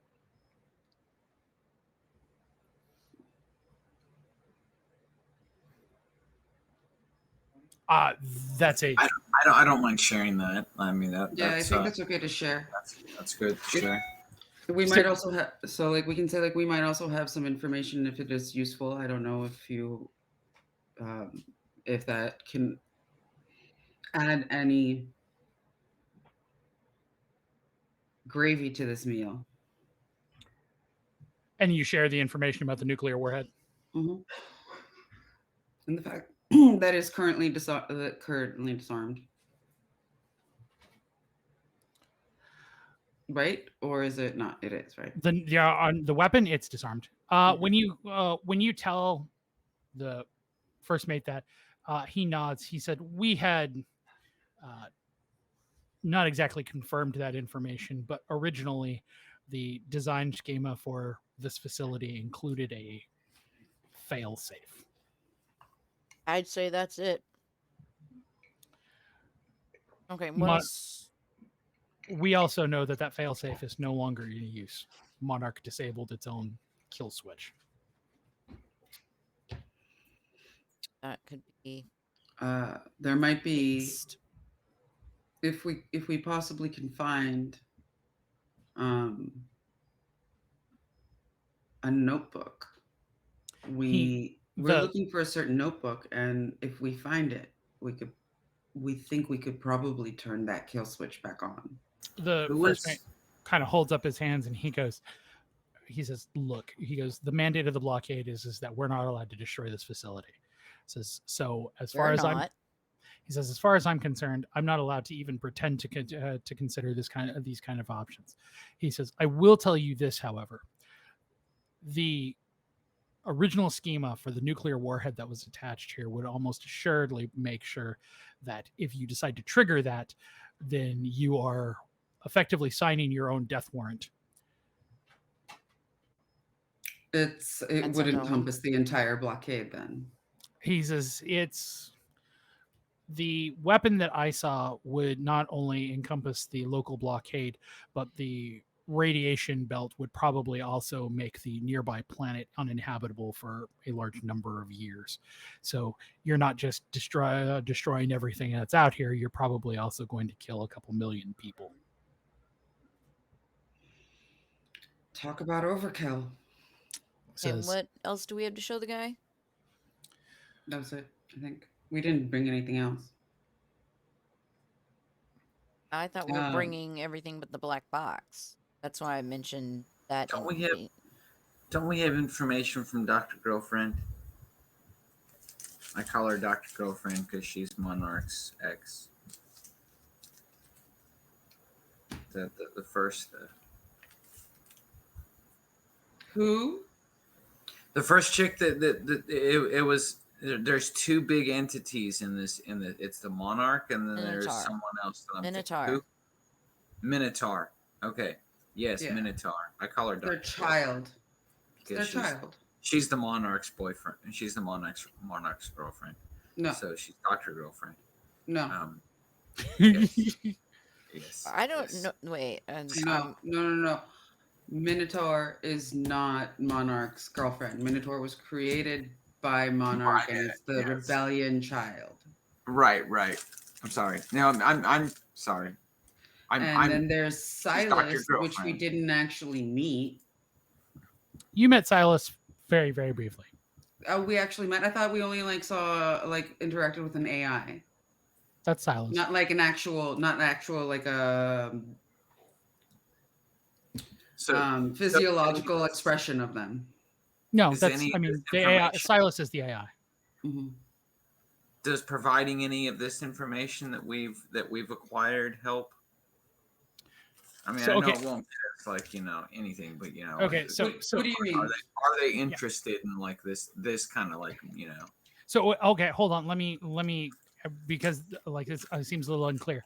Are you attempting to ask if they're interested in information about the Minotaur or about the other denizens of the deep, including Silas? Or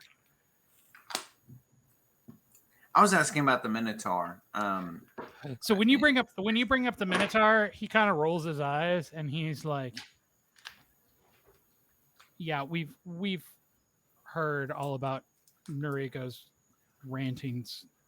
Most of us have played some sort of prank on her anytime that we've had to go aboard the Bell with regards to that. She's a religious fanatic. She thinks she saw something aboard the Deep. Whatever. Who gives two shits?" Had a question. Couldn't we send them the body cam footage of some of the things we've seen and experienced in there? Mm-hmm. You Proof of our experience with her. Well, at this point, I'm going to turn to him and say, well, we have firsthand experience to reinforce some of her beliefs. he kind of shrugs and he goes, "Fantastic. Talk to her about it." He goes, "As it currently stands, outside of the purview of the blockade." Well, if you're ever interested in the body cam footage of the Minotaur and our interaction with them and their possibility of being an ally, you know where to find us. Says, "I'll pass it along to the commander." He says, "But as I said the purview of us for the troubleshooters." He goes, "We are here to make sure that people who come in here don't get out, and that every once in a while, when there are particularly problematic divers who decide to come down and go in here, that we on occasion have to come drag them out and then make sure that they don't escape the blockade," if you get my meaning. Where is the line between helpful and problematic? He gives a very terse smile. He walks to the end of the ramp, which you guys are standing on the floor out. He draws his foot across the very end of the ramp. He goes, "Right here." He goes, "You're on the problematic side." He goes, "I'm on helpful." He says, "If there's anything else that we can help you with in terms of relieving you from these type of dangerous artifacts," he goes, "I will absolutely make sure that that's done." He goes, "But," he says, "the rest of it, this nuclear weapon, the Minotaur," he says, "The only person who's likely to care is the commander, and frankly, she doesn't have enough command authority to actually do anything about it." So, who does? he says, "People who have the authority to do anything about it, no one any of us could get in contact with." No one around here either. He said, "Maybe the people who own the building, if they'd even admit to owning it." Oh yeah, I forgot about that sideline. Well, if that's all the help that we will be in contact. I guess you can if we deposit find our anything credits. else. Yeah, if you could please quickly deposit our credits, and we will let you know if we find anything that scares your sensibility and further. He's like, "Fantastic." He flips a literal cred stick at you He goes, 225,000 as promised. He whistles and screams, "We're moving out!" And the 6 soldiers quickly retreat to the ramp. He gives a rather sardonic smile and says, "Well, this has been pleasant." He says, "I really hope that whatever this thing is pointing at is not too terribly close." He says, "We already have one problem here with a crazy AI." Really? Mm. Situation on that? As he backs up the ramp, and as it closes, he says, "I don't know. You tell me." And with that, they take off. Fucking military This pricks. guy really loves to have everybody else do his fucking dirty work for him. Jesus. You know, some people go into the military to be fascists. He's a cock. He's a walking cock. And we're just going to roll our eyes. Well, let's get on this. And I'm going to turn and I'm going to say, it seems that the commander might be the more reasonable individual of this entire fucking operation. So, what is your next step? Where are you headed? Down in reception. We are in reception, aren't we? No, we're at the dock. Right? Mm-hmm. Yeah, because they were on the loading ramp. Yeah, let's slowly head over to reception. I would like to have my cybernetic scanner on hand and the stun baton at hand. Okay. So as you head down the winding stairwell into reception, there are a couple things that are slightly different from normal. One, where this has previously been a fairly well-lit, destroyed, but reasonably well-lit and in reasonable shape area. Now the lights are flickering. The speakers playing music feels like maybe they've been damaged or shattered because the sound that's coming out is very mono and like slowed down and kind of screechy, giving that previously corporate music a weird drone over the whole area. Lights flicker in random patterns. The body hanging with the sign of no way out seems much more ominous now, where previously it seemed like a warning. Now it feels like maybe a foregone conclusion. I go ahead and Does make it sure to appear- turn my HUD light on. Yeah, and does it appear like the entrance was like trashed or like it's been Oh yeah. No, there's definitely been more combat here. There's more bullet holes that you don't recognize. The lights have been shot out. Okay. But no bodies, no nothing else. No shells in Mhm. the case, nothing. No, not that you see. Okay. So from reception, where are you headed? Checkpoint Alpha active, or is that the one that's dead? Alpha's the one that you guys have pried open. That's still Okay. an open path to you. I'll put on my infrared goggles. He's our I way. mean, like, why don't we just go to? Well, yeah. What do you say, Trigger? I was thinking about heading towards checking out storage and cubicle camp because we've all weren't those the two main areas we've been finding things? Kitchen too. True. So where are you guys headed? Yeah, let's stick to the right and see if we can like back, go to the kitchen at the end. Or So- actually, no. Let's go to the kitchen because like sometimes they have ammo and stuff, and it proves to be helpful. Do you think, or what? So you guys are heading towards the cafeteria.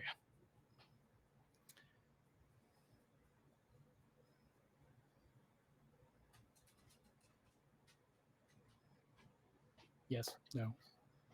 Yes. Okay. So as you go down the hall towards the cafeteria, there are a couple things that you notice. One, the lights in the meeting rooms are out. Those rooms are dark.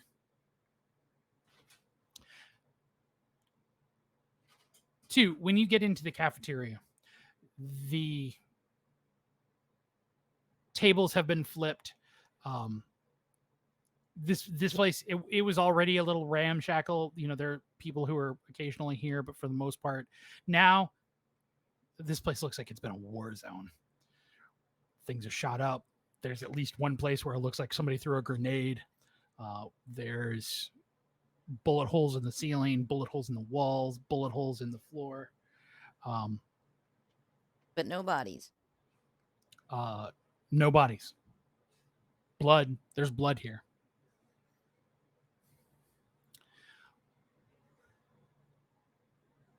When you head into the kitchen,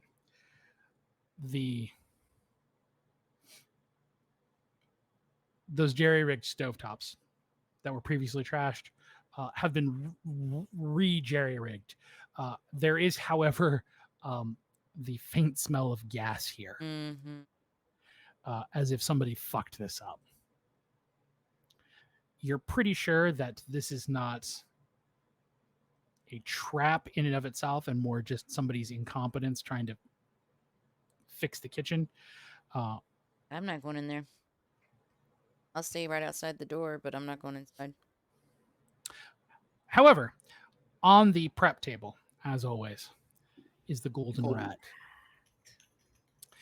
And at that prep table, there are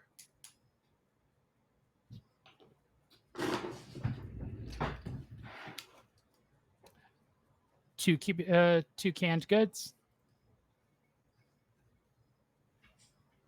3 packs of cigarettes, and 2 magazines. What do the magazines look like? One looks like combat shotgun. Another looks like it's an SMG. Oh God, yes, magazines. Stupid today. How many cans of canned good? 2. 2. Okay. And 2 magazines. 1 magazine each. Okay. Okay. I guess we should collect everything.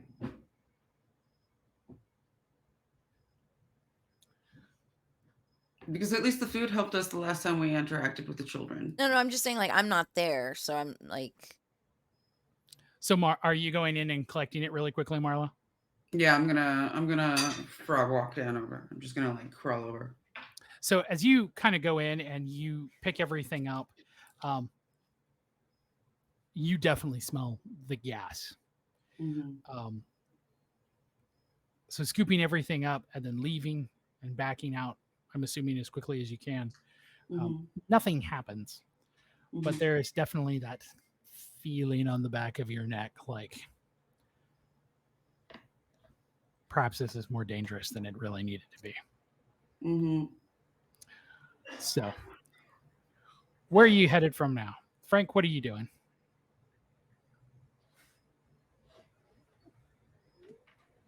I'm gonna talk on mute.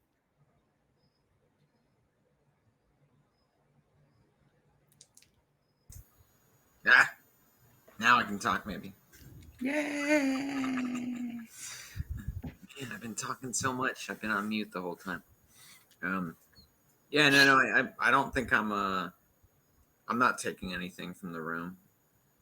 I don't think I need anything. I don't have any I don't have any firearms, so there's no reason for me to take any ammo or anything like that. So Well, no, like Dr. Marla collected, like basically scooped everything and carried it out to be like dealt That's with right. outside. That's fine. She can do that. I'm just specifying I didn't take anything. So just in case there's a curse on any of the items that get taken from this room, I didn't take them.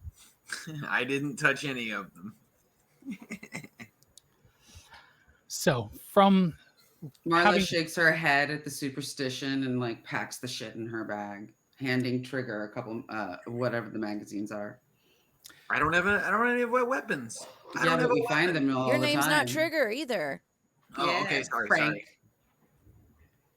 so where are you guys headed now? We're gonna get like what Trigger said first and go to storage and cubicle Well, camp. first of all, like we're this close. What can we see of Checkpoint Bravo? Is there any difference to Checkpoint Bravo?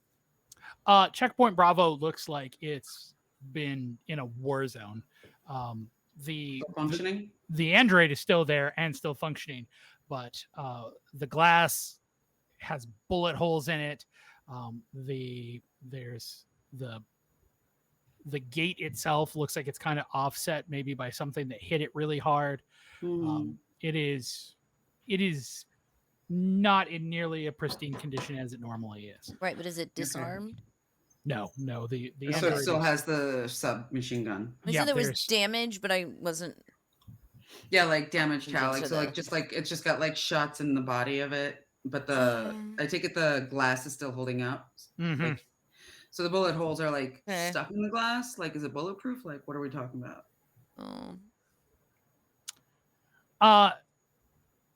You could.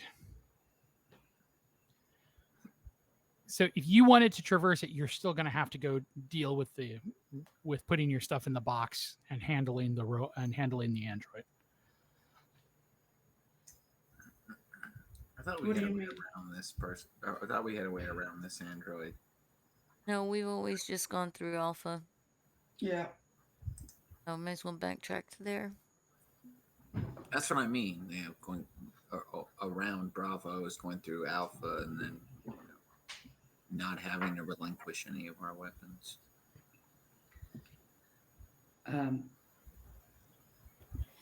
Okay. I guess we'll let's just go through Alpha and slowly check employee rec and storage. So heading back around, when you get through Checkpoint Alpha, there are a couple things you notice. One, both rec and in storage, those rooms are dark. Mm-hmm. Any lights that have been in there, they're out. Somebody's singing the song of their people. The hallway is not as bullet ridden as some of the other areas. It is, on the other hand, covered in blood. It looks like something was drugged or somebody crawled.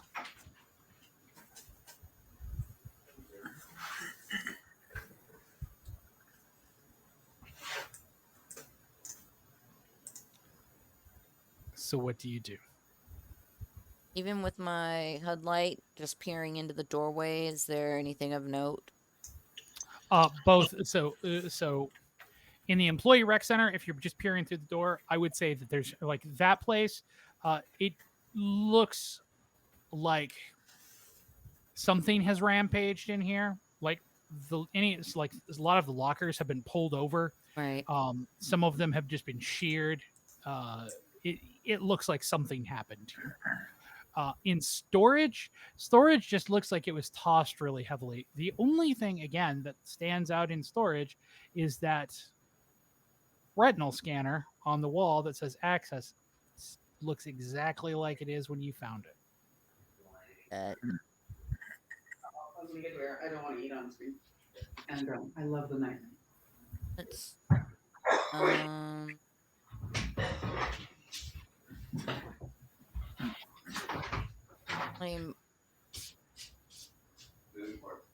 Martha's been kind of guiding us. I would head toward cubicle camp myself, but I mean I'm gonna wait for the crew. Yeah, I don't know. I don't see a reason to bother with storage. I'm not gonna play with that eyeball bullshit. You said they're both like completely dark. Yeah, and have been. We don't have. And what? Trashed. The rec center's been completely trashed. Storage looks like it's just been tossed more than normal. Shining a light on it. Do we see anything interesting in there? Let's just keep going straight then to keep local camp. So when you get to the T, you see a pair of bodies that are intertwined, laying to your east on the way to the lift doors. The area around it is covered in blood. So like right here? Yeah, in that Okay. area. Okay. Sorry, right where? Where'd you put the thing? Okay, yeah.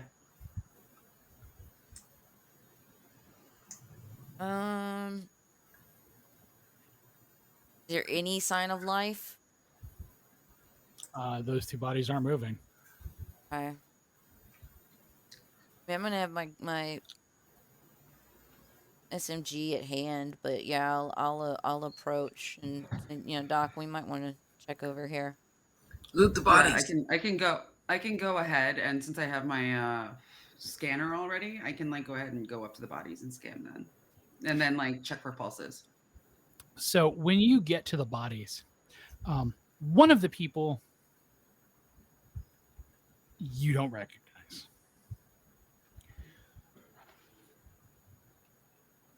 The other person looks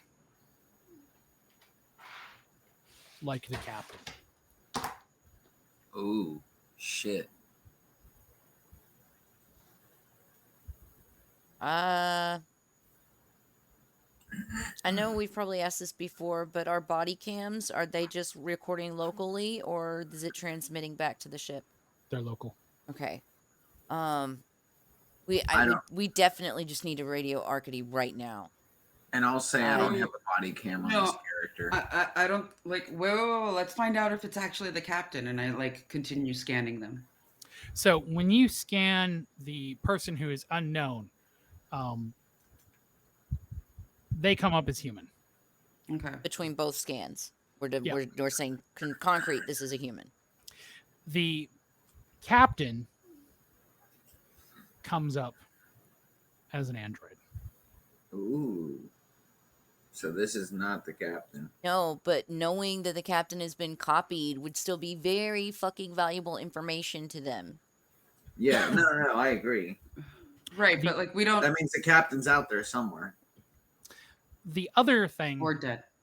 Of note or dead is that in the captain's hand is a card of some sort. Okay.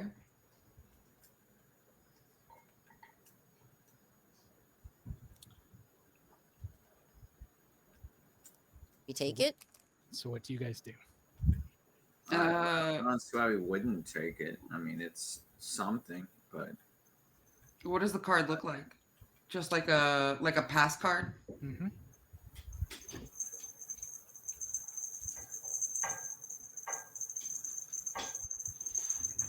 Yeah, I would take it. Shut up. Please make that stop. Did it stop? That was Truffles. So, where with the access card in hand. Is there a trail of blood from the bodies? No, actually. All of the blood is localized here. Okay. And for lack of a better word, the android is also dead. Android captain is dead. Yes. Dig out her head. I'd like to go through the pockets of these two individuals. Other than the access card, there's not anything. Dude, dig that thing out of her head. the environment we find them, is there any like easy access points? Like we're just right in front of the elevator, right? Correct. The elevator, which requires an access card. Okay. Did we go into cubicle camp yet? No. I don't think we'd made it that far yet. Maybe incorrect. I thought we were heading there, but we didn't. Yeah, let's head there quietly and just check, see if there's bodies or people living there, and So- like not really go in. Just I wanna like look in. So when you peek through into the cubicle camp, there are 3 separate security androids that are in the camp that are not patrolling per se, but they are looking around in the camp as if they are searching for something that is there. Like an object almost. Or perhaps a person. Like they're like, are they kicking items over, or are they just like looking around? They're just looking. Okay. So what do you do? And so we go to see if the card works. So when you head to the end of the hall and you pass the card, it beeps green and you hear a lift that is moving towards you. The doors open to the lift. Before they do, I would like to duck to the side. As the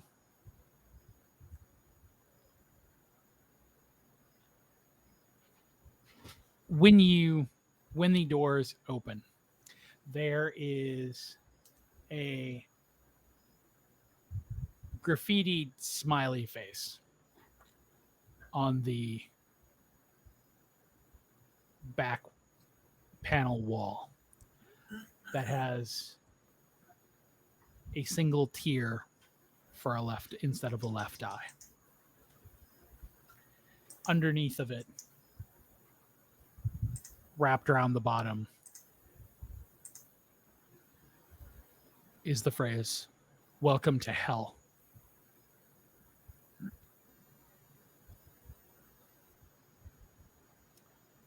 So where do you take it? Do you take it to F4 or F6? F4. I thought there were 9 circles of hell. If I'm remembering correctly, F4 was the milk room.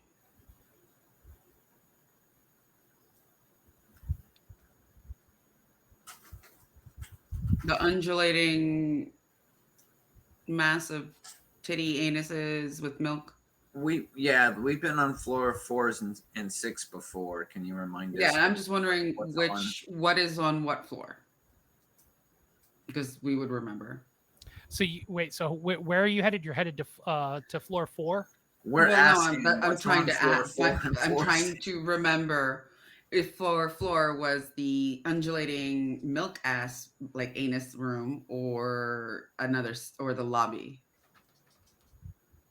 I don't believe that you have been to Floor 4 To or this- 6 yet? to floor 4 in this area. Okay, not this area of floor 4. Okay. Well, we have been to floor 4 before. Do we remember what we experienced on floor 4, even though it's not the same place, same exact area we're going to? I don't believe. Hold on, just double checking. Heading to 54A.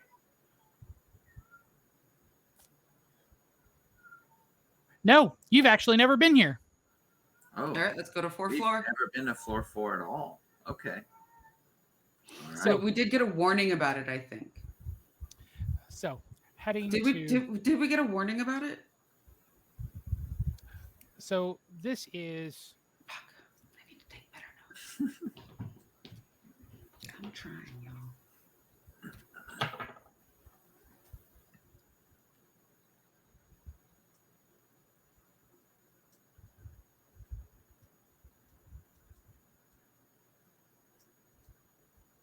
so when you get here, you are in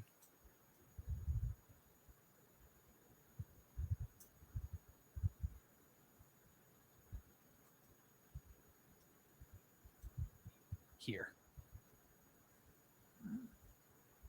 I'm pinging it so that way you guys can.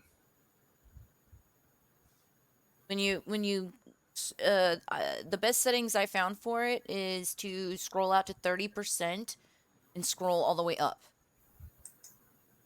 Now, you guys aren't streaming, so you can have it bigger. It's not impeding anything else, but that's what I had to do. Every time I got bigger, it disappeared. You scroll up.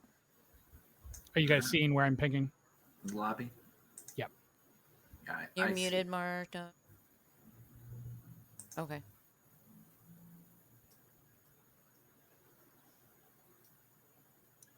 So when you get here, this is the doors open, and this is grimy. Like, this isn't just like dirty or dusty from disuse. This is there's active grime here. This is gross. There are, when you step out of it and into the room, there are 8 clear glass domes in the ceiling. And each of them, there is a security android that is hanging almost like a bat, facing straight down with it there. They don't appear to be active. They're completely motionless. Armed? They all, Yeah.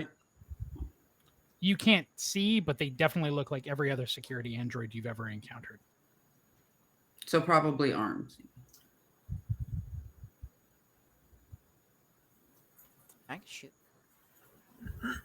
Are they armed? You have no idea. You don't know. That's what. Yeah. Okay. That's what Pixie asked. So where do you want to head from here? If they're not responding to us, then Are we the top left dot?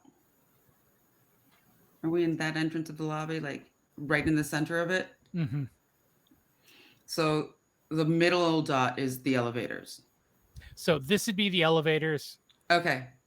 There are 4 separate exits and entrances into the room. The ones on the walls basically to your left and right, if you're walking out of the elevator, are normal doors. The one that's dead ahead, however, is a locked Vault. Yeah, Kinda it's like thing. Shall we stick to the left of the wall? works for me.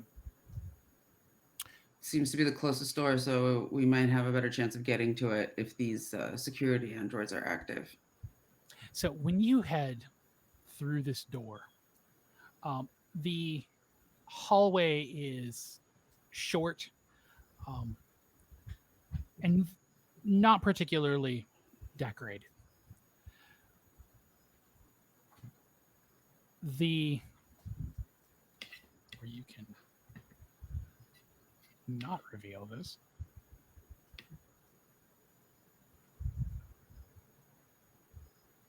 Tactical simulation suite. It's a suite. How fancy. So when you guys get in there, it's totally dark in there. There are immense towers that are just shrouded in gently drifting plastic crap.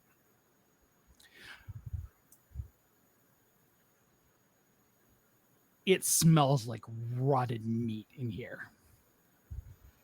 Like, just coming into the room, like, it is makes you just want to gag. It smells like something's been dead in here for a very long time. The towers are all about 20 feet tall. They're all, the plastic that is wrapped around them, that is kind of drifting, has stickers, long, real big block stickers that are put on them with the words decommissioned on them. Do we get the? Do we recognize these as like hardware towers, like computer towers?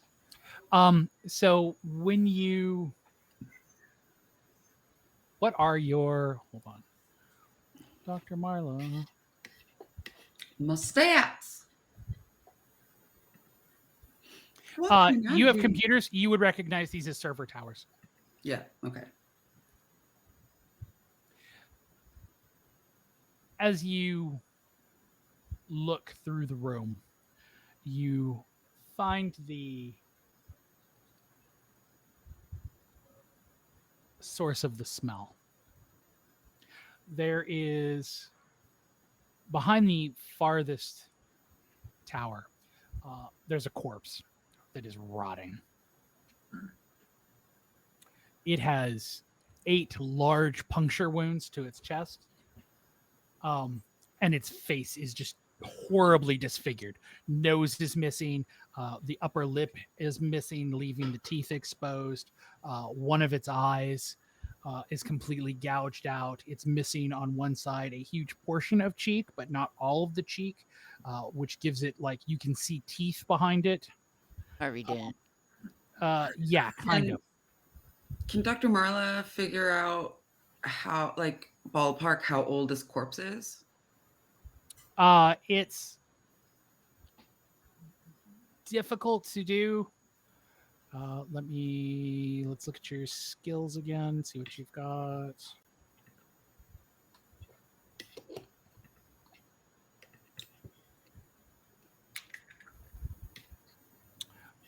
No, you couldn't possibly even guess. It's been here long enough that it's rotting, and the rot has set in pretty heavy. So it is, I mean, it could be a couple weeks. It's not like the flesh is still moist. But I can tell that it wasn't fresh and it hasn't been here for ages. So like, yeah, it's definitely within the it's past not like month. it's desiccated. It's right. still a corpse. Like, that's my ballpark. That's what I'm asking. Ballpark, like how many weeks, or like could be anything from 2 to 3 weeks to. But does this kind of damage confirm for us this was a human being? Or do we still need to scan it? I would still scan everything. Yeah. When you scan it, it's human. Okay. Is there any I go through the identifying pockets. marks, patches, anything? Check the body. Nope. Okay. So what do you do now? I check the teeth, see if there's anything outstanding from there.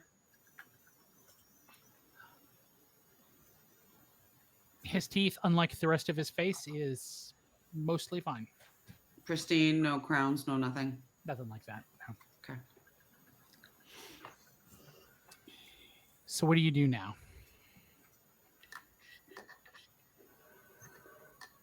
I guess if nothing here, proceed on to the next room. Or like, yeah, proceed on to the end of the wall, see what else is in this room. Because we found the body behind the towers, but we don't know what's on, if there's a door out of here, other than the one we came into. No, it's the only way out. All right, back into the lobby. So as you guys head to exit, there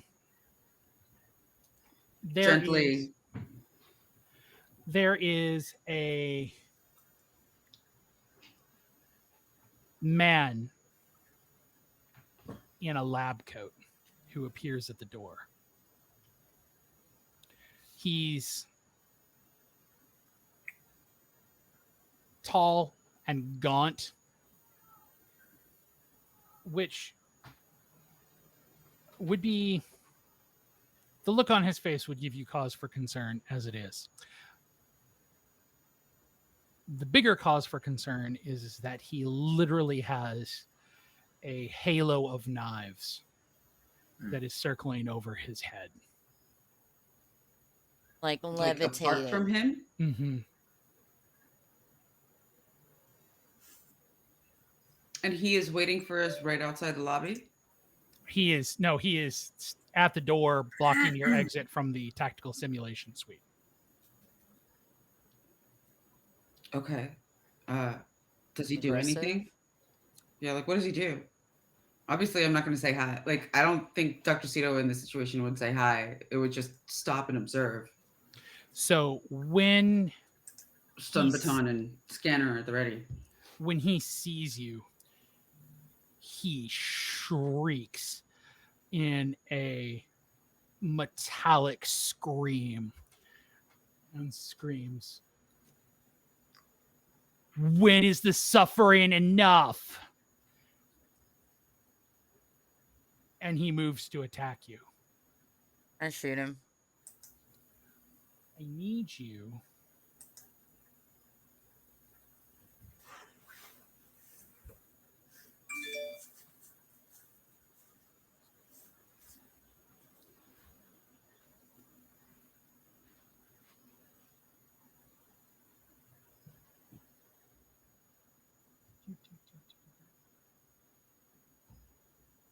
one second.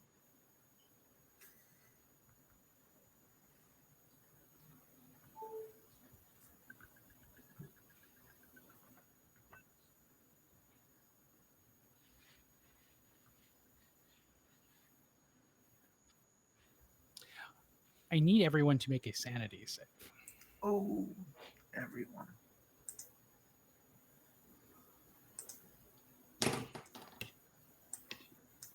Oof.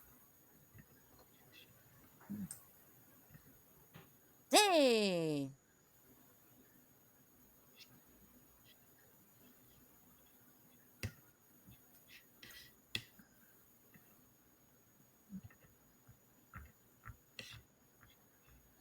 Everyone but me. Okay. So Hold on. Does that affect anything? What is? and that's exactly what I'm checking. Okay. Is he a Marine? No. No, Okay. I'm a Teamster. Okay, good. Because I have it whenever a Marine panics, all the friendly players nearby must make a fear save.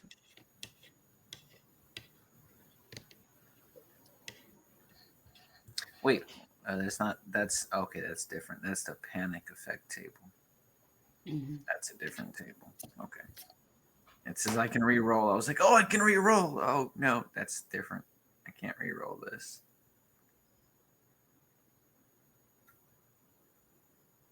All right. So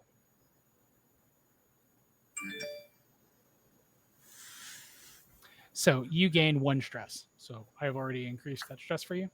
Okay. So, trigger, Dr. Marlowe, you know this is a ghost in the machine. Frank doesn't.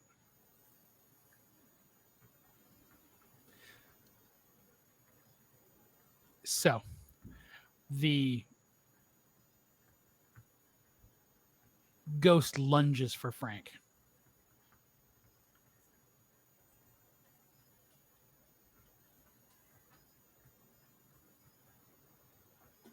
And attempts to stab him with these telekinetic blades.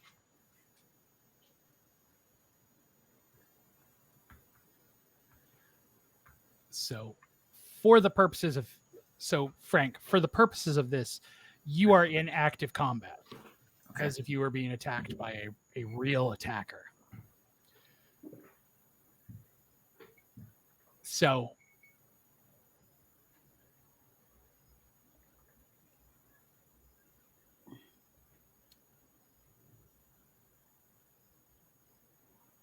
So make a speed check. Just Frank. Nope. Okay. Sorry, Frank. Would you like an egg in this trying time?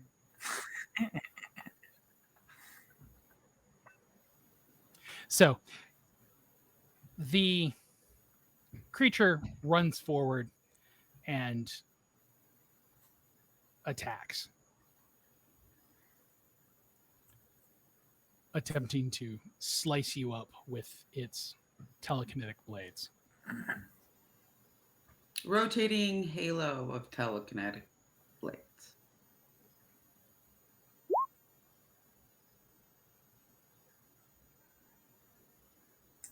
That is enough to hit.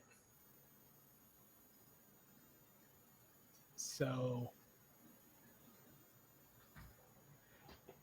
combat versus your armor. So make an armor roll. Come on, something. No. This is like me the other day too. I was in combat. I was like, nope, I'm fucked. So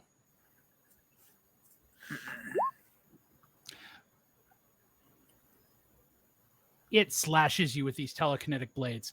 And Frank, when you look down, like it has gashed you basically from your shoulder all the way down to your stomach. Like you look to yourself like you are pouring blood out.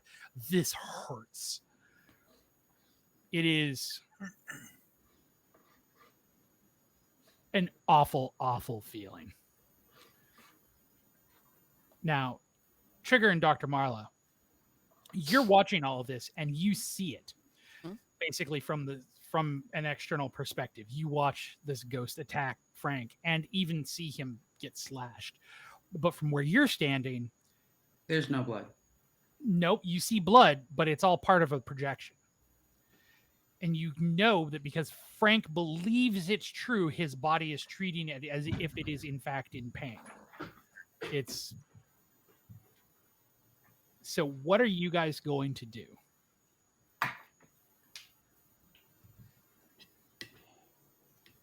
How did we take down the last one? So was that 20 We ran points away. damage? At a game, was that 20 points of damage it took? It would have been, but hold on. Okay. I'll hold on. Yeah, I've got robotics. So I'm wondering if that's of any use. Signing up drones and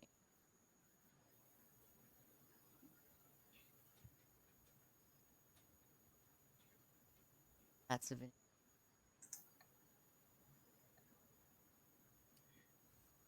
So this is definitely, I would say that's probably what were those words again? Sorry. Design and operation of robots, drones, and androids. Nope. So now keep in mind, it's not so much that you need to do something about the ghost so much as you need to convince Frank that it's. And I don't have the skills for that. Yeah, so Dr. Marla does, and she has a 10% trained in psychology. Okay, so no. Expert, 15%. Okay, so roll it. Can I? How? Roll so it would be your intelligence. And then you get a 15% modifier to it. Okay. So, like for instance, your intelligence is a 52. So technically, you have to roll under a 67. Why can't I do a roll? What's going on here? Shouldn't she be able to click on the skill? Mm-hmm. You have psychology, right? Mm-hmm. Yeah. So if you click on psychology itself, it should let you roll from the skill. It's not like I'm trying to click it myself and it's not allowing it. Interesting. Yeah.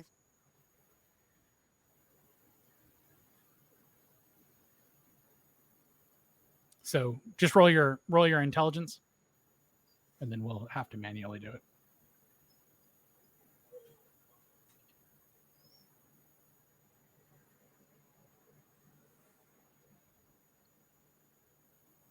Nope, we lost Marla. Shit. Lost. Oh.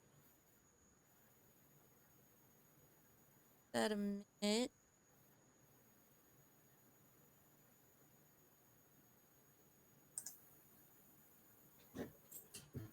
Okay, I'm letting you out. Oh, the Eminals tonight.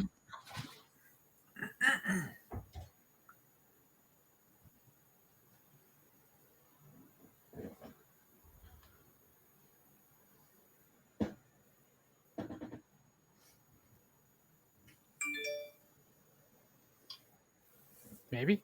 That was working. Maybe. Oh, Welcome yeah, back. the whole program crashed. Mm. I don't know what happened. Okay, so roll your intelligence. Okay, let's see if I can this time. Right.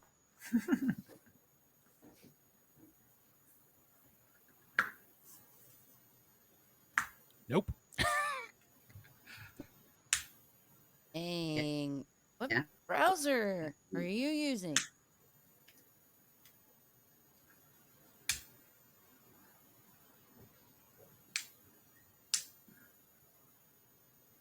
Full difficulty. Emotional damage. Well, it sounds like what you're taking. Kind of, yeah.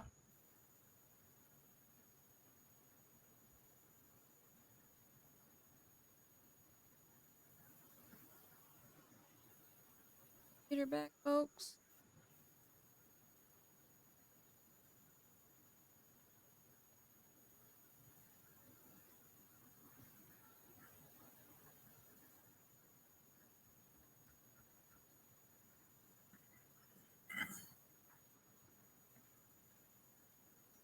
Nope.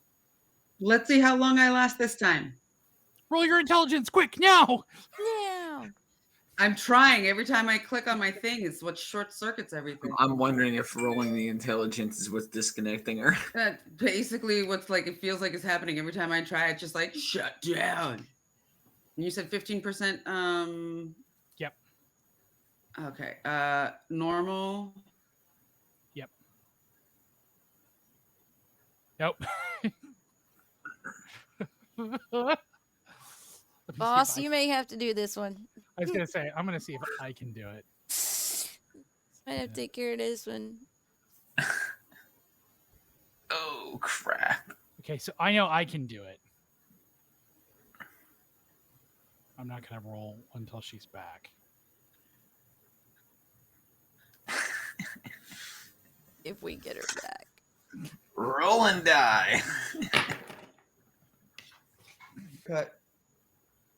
Are you there? Can you guys hear me? Can you I hear can me? hear, we can hear you. Yep, now you're back. Okay, so apparently since it's crashing for you, I'm gonna roll for you. Thank you. So it's a better roll than this last one. All right. Hey! So you roll and are able to like wave at him, like you walk through it and are like waving in his face. Wake the fuck up, boy. Nope, you're gone Holy again. shit. Oh no, you're there. So what do you your I camera? had to shut down all of the attempts of like rolling for it to come back.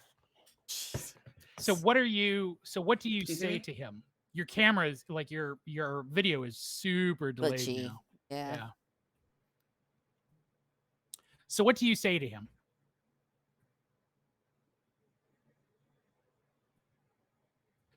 Nothing. You're like, it's not fucking real.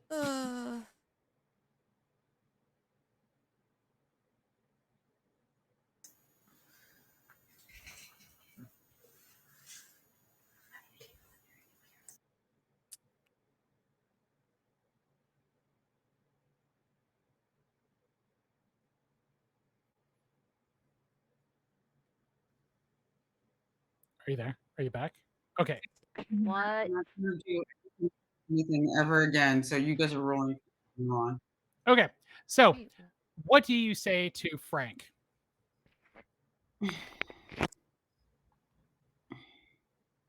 Frank's You need to take.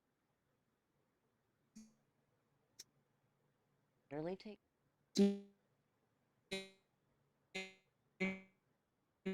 Amaris.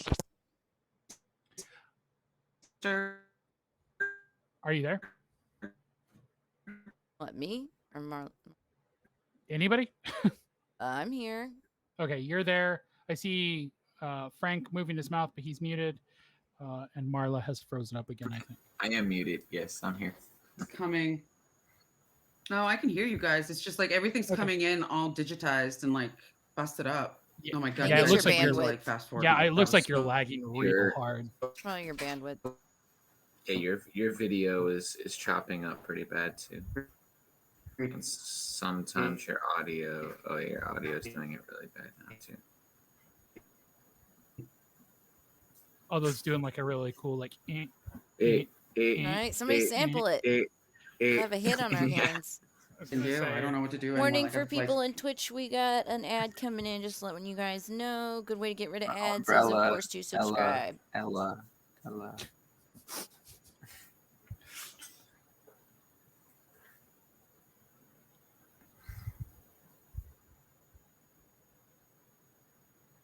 So here is a question. Since we're suffering from some technical difficulties and we're only about 10 minutes from the end, It's we- now.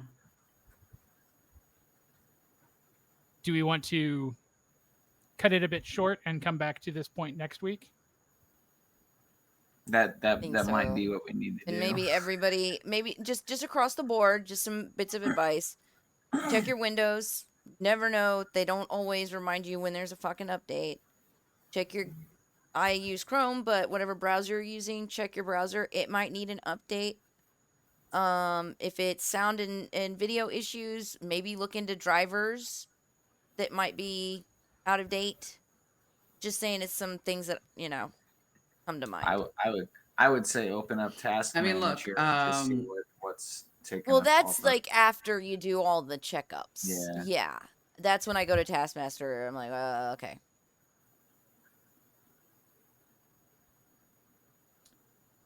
Yeah. So we're going to come back to this point.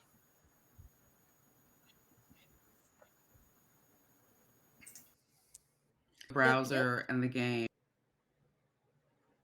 And all I hear is like every other word and just glitches otherwise. That's what we're hearing from you. That is the clearest thing that's come in since all this started.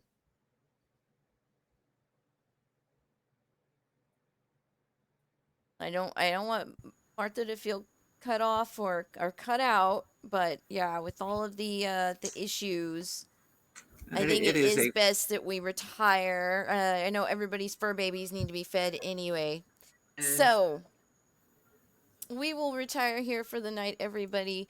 We totally appreciate you guys sticking with us, lurking, hanging out. We have a blast doing this for you guys every week, and we just hope that we can grow the community for this specific game. I know that, you know, it's not one that is streamed very often, so if it's something that you find interesting, think your friends might find interesting, share the link. Consider hosting when we go live. All those little things help. So, hey, thank you and good night to everybody. And I'll see you guys tomorrow for Jackbox Games at 4 p.m. Central Time. Bye.